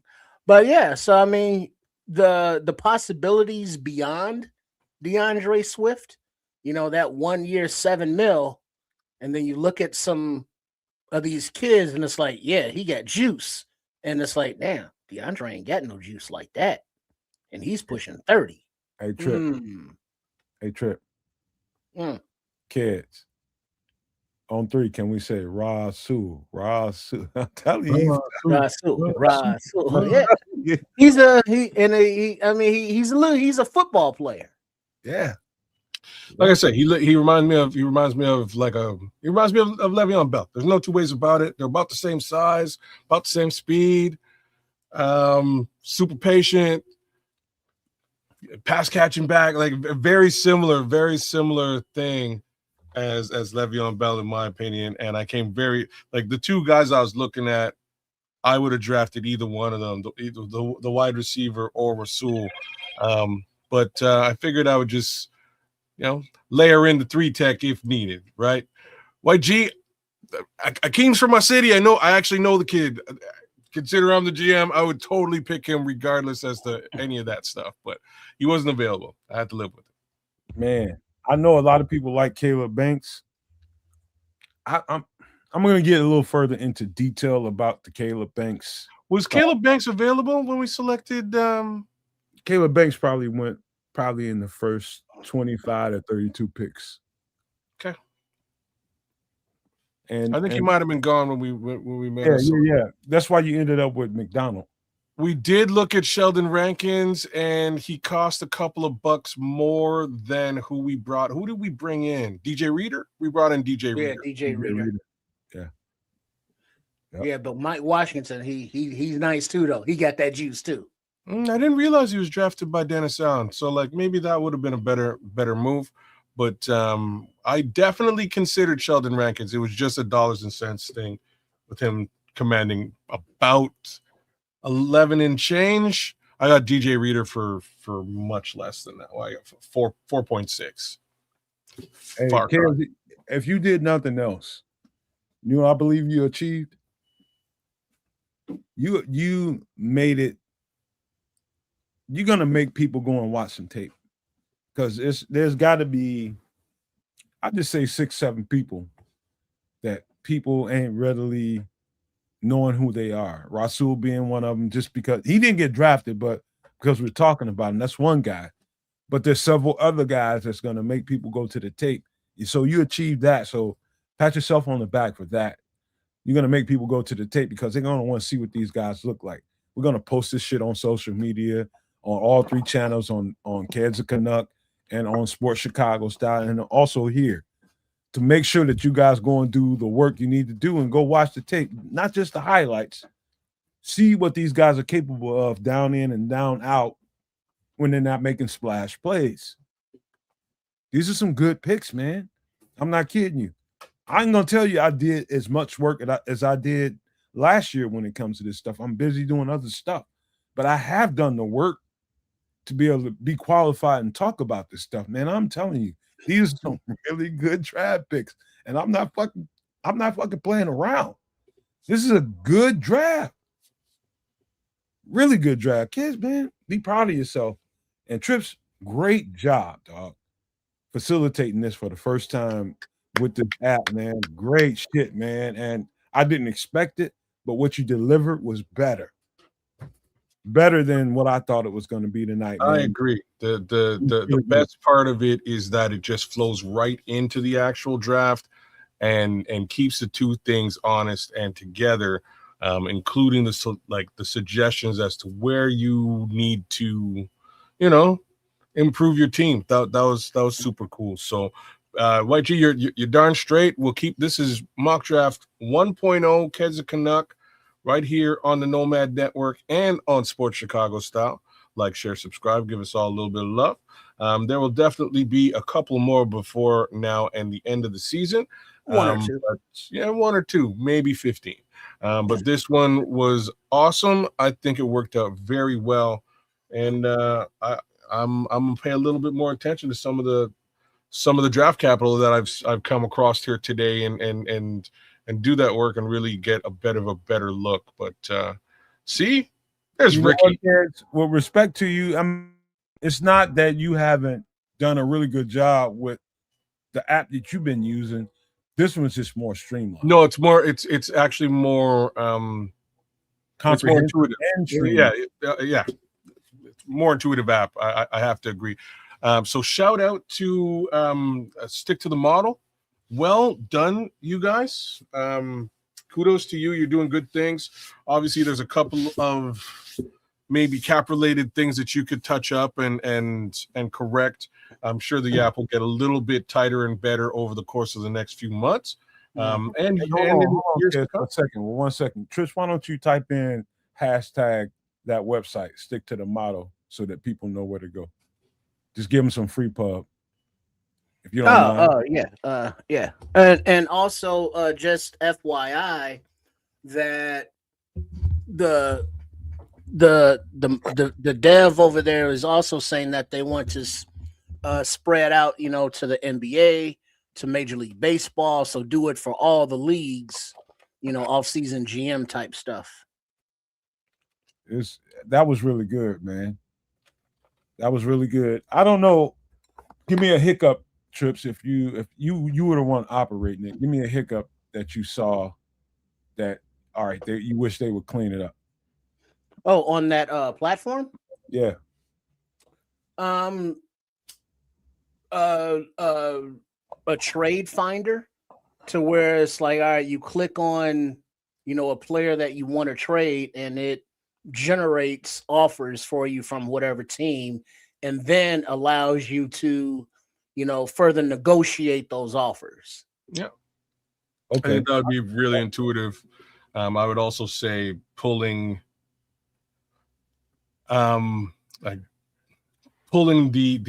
contract data or estimated contract information from maybe a Spotrac or whatever, right? Like there's got to be a couple of places they could API pull that information in from. So that's and then also if you look at the spot rack and over the cap, they're visually not as pleasant as Stick to the Model, not as intuitive, not as clearly thought out and laid out for the end user. So like I say, this is came out on February the 4th. So, a couple weeks old, and he's made all these mods, all these adjustments, all these tweaks. So now, the changes and updates and upgrades are more on the granular level.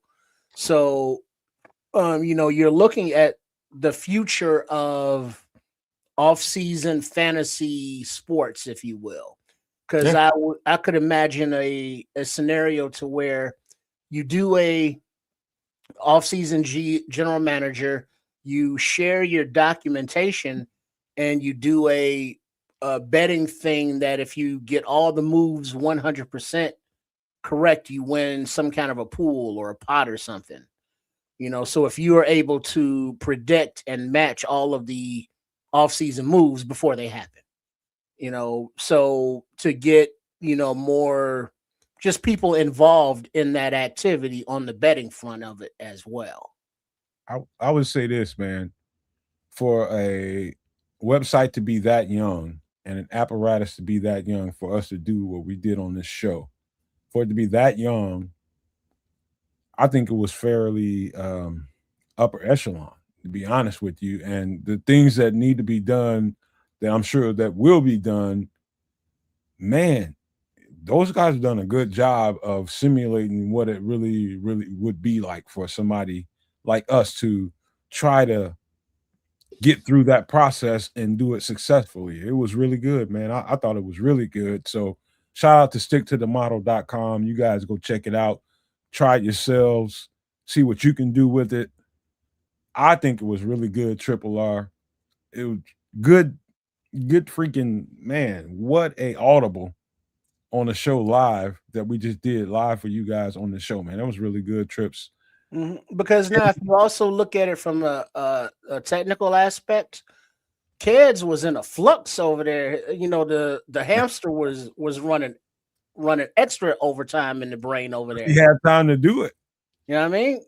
So him having to run the platform and be the general manager would have been a bit much, I think.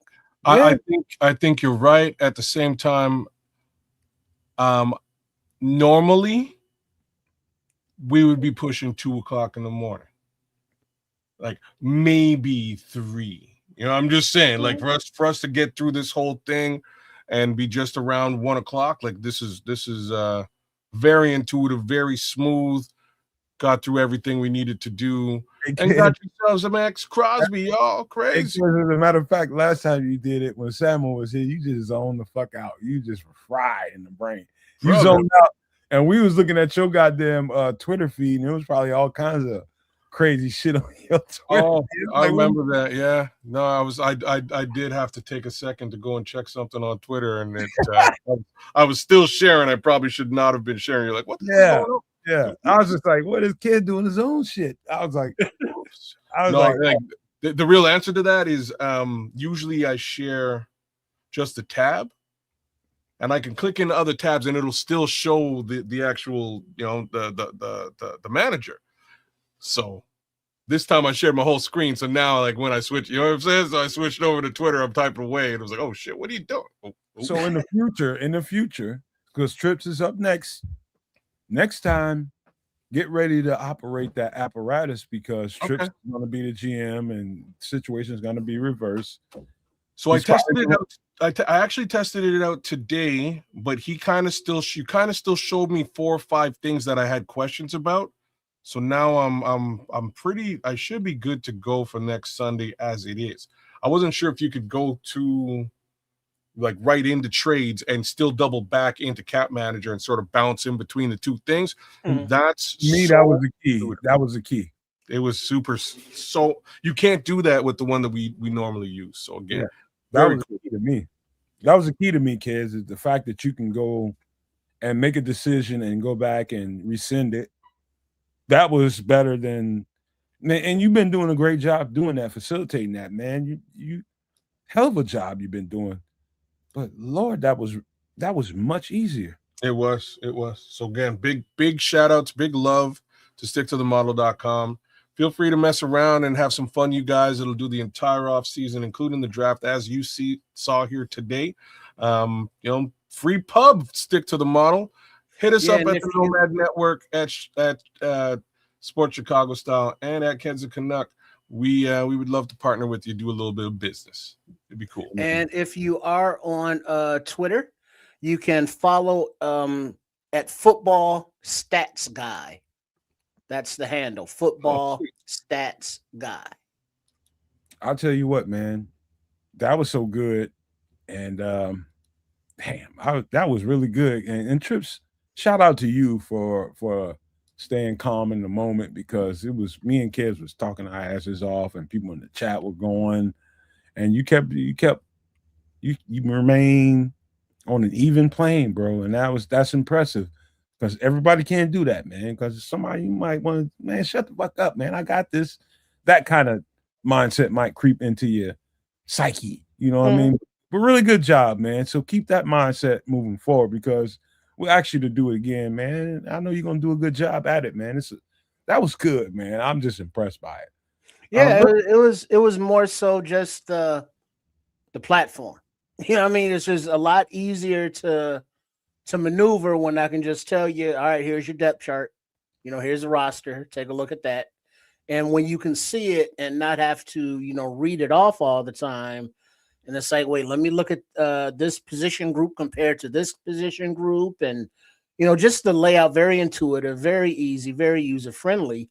And you know, I did a video earlier where I didn't, you know, go into depth and detail. I just wanted to, you know, get the cap down, make a few trades back and forth, just to, you know, test the functionality of it more so.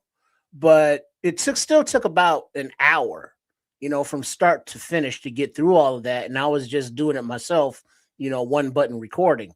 So if you actually have to think about these moves, you know, that's a good hour and a half of time that you're going to expend doing it per session. Kids probably needs more. He needs more respect for what he had to go through before you got to that app. He probably does, don't he? Oh yeah, because just working what was available, you know, he did a good job at it, and it just the what was available, you know, now that we see it stick to the model, and it's such a higher level, you know, whereas stick to the model, you know, is like, you know, your college, you know, getting that NIL money, whereas, you know, the other platforms with their off-season, you know, front office GM simulators were like, you know, peewee football still. Yeah. So I mean, that's this stick to the model is going to force other platforms to raise their games. Oh yeah. So one of the things we do around here before we get ready to close this thing up, I'll say this before I hand it to Trips and we go around the horn, is we take pride in football. Not only Chicago Bears football, but the collegiate athletes that come into the Chicago Bears, and making sure we do our due diligence on those prospects, making sure that you guys get a thorough explanation of who these guys are and what they can bring to the table for the Chicago Bears. And that pride right there has carried the Nomad Network for the entirety of its existence. It's carried over into Sports Chicago style. It's carried over into Kids of Canuck. So all the people that are listening to my voice right now, make sure you go and subscribe to all 3 of the channels, man. Make sure you do that, because what we've built here is something that we all feed off of, and it's all a brotherhood of us really loving each other and trusting each other and bringing you the content that you're looking for with the explanations that you need.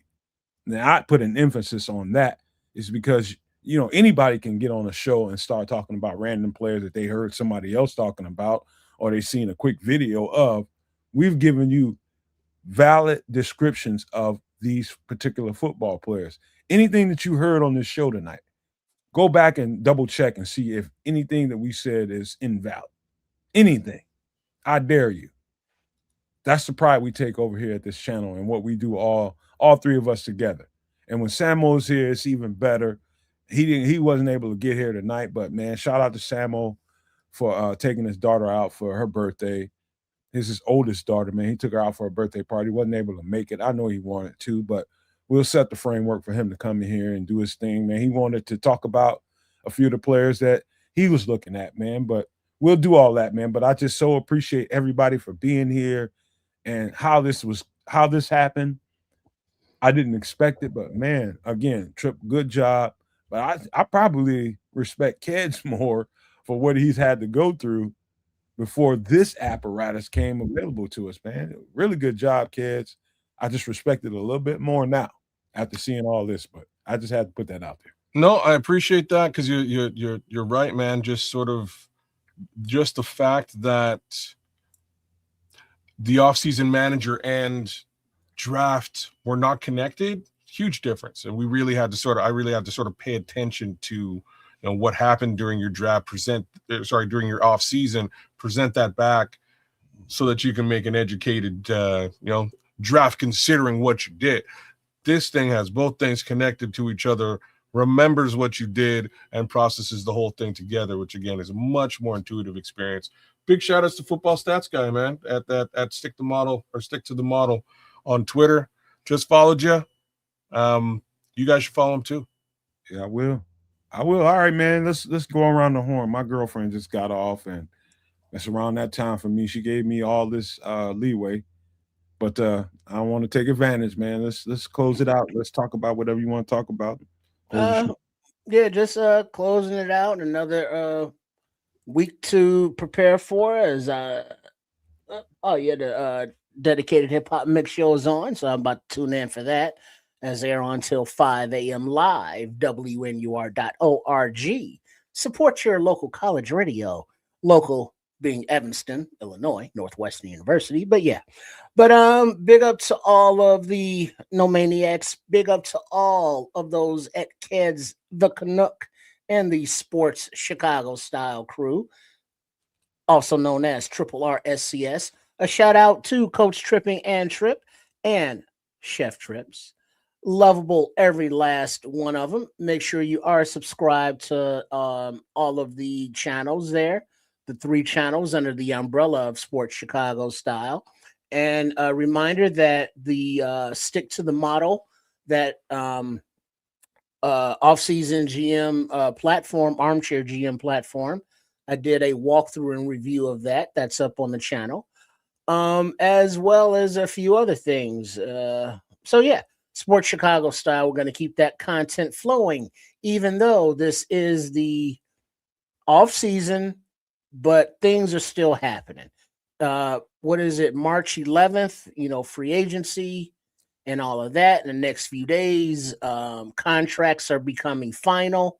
So the content will continue on all 3 networks, even though we are entering the off season. And the draft is coming, not the draft, but the combine coming up at the end of the month. So yeah, plenty of stuff going on. And thanks for the support, and looking forward to hanging out with you. Kids? Yeah. Those are true Pilgrims girls, man. Hey, you're gonna have to fight Trips for that. Uh-oh. Hey, those are grown ass women. I ain't fighting nobody for nobody. I bet you're gonna fight over Felicia on it left. Well, you see, True Pilgrim gonna have to worry about them fighting. You put all 3 of them together. It's hard. It's trying to put cats. I ain't trying to get hurt. I ain't getting in the middle of that shit. Well, you're gonna be. It's gonna hurt, but it's one of those where it hurts so good. Just don't land on me. I'll be all right.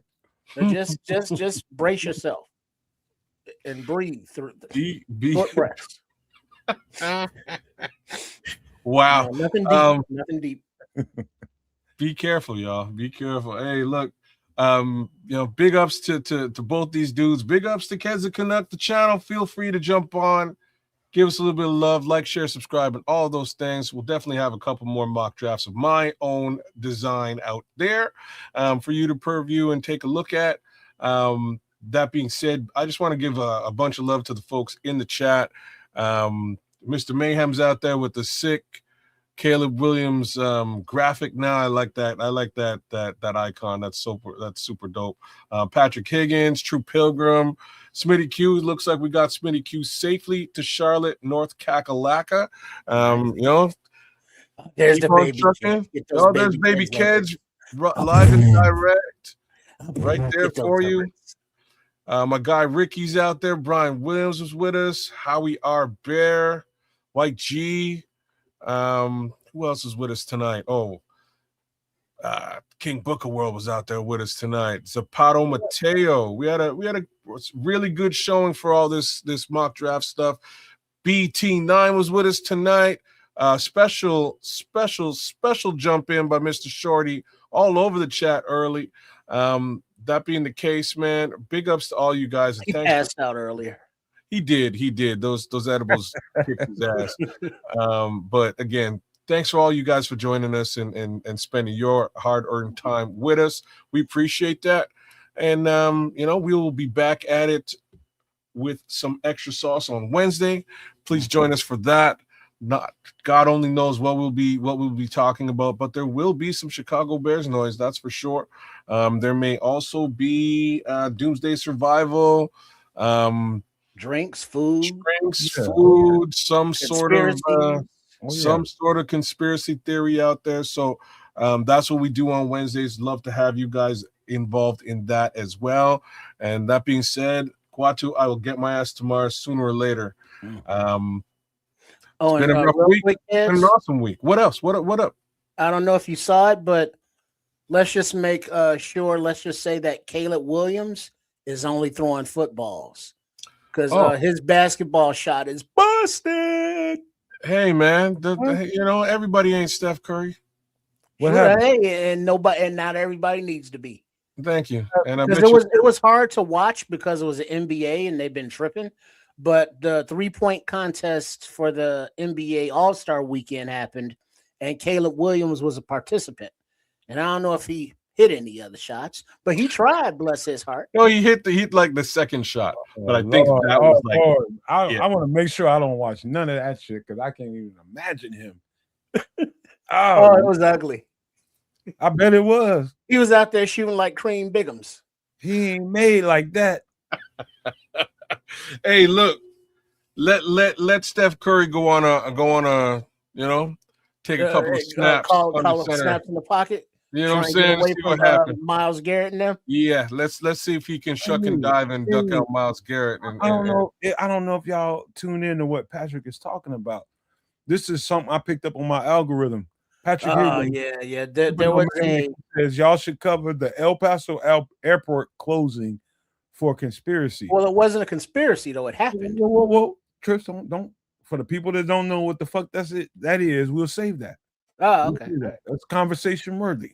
There we go. There's Kwati right there on time. Good to have you, my brother. Hey, look, maybe we'll talk about Jeffrey Epstein. Yeah. I would love to, but I would love it. It'll probably not happen, y'all. There's a billion other channels doing it, and I would enjoy talking about it too. But we'll see if we get any arrests. The only thing is, kids, you can't stray out of the territory. You can't talk around it. Well, it's hard to talk about that subject matter and not be insensitive at some point. Well, or at least be threatening. Do it without straying into the bullshit. It ain't working. Well, I mean, the whole thing is some bullshit. So I mean, that's. I'm not sure what bullshit you're talking about specifically. I mean, it's totally bullshit, but to get into that is going to put you into a certain mind frame that we don't want to be in. Yeah. No, here's what he's worried about. He's worried about specifically polarization. All I have to say about that is if you believe in blue and red at this point, you've lost the plot. They're all frigged.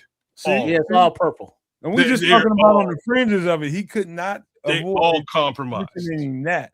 How about the fact that people are doing things to small people? All right, stop. Stop. Just stop. That's why it's dicey, man. It's very dicey because that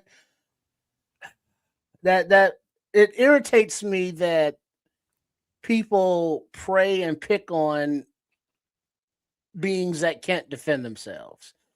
Children or old people, or yes, yeah. You know what I mean? It's like, hey, why don't you step to somebody real with that bullshit? And they won't because they know what happened. They get smacked the fuck up. And so, talking about that subject matter and the people that perform those heinous activities pisses me off because I don't like those people at all. So that part of the subject matter I would almost completely avoid because we know, I think the folks out there have a general idea as to what went down. And I don't think that's the important part. Here's what's important before we get out of here.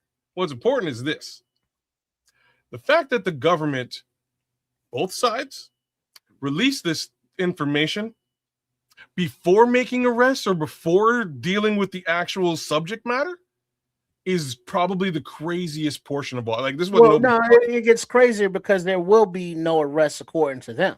There's nothing else to see here. You got your files, be happy, move the F on. Whereas the rest of the world is acting on it and acting on the people, you know, their leadership or elected officials or whoever they were, you know, business owners and people, college or whoever was involved are being appropriately shunned and dealt with by societal means, except for here.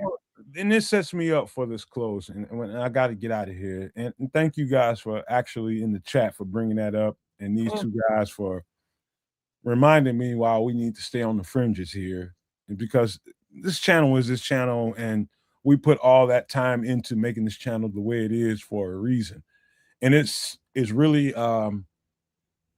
division free. You can come in here, and I don't give a shit who you thinking about when it comes to who you support where.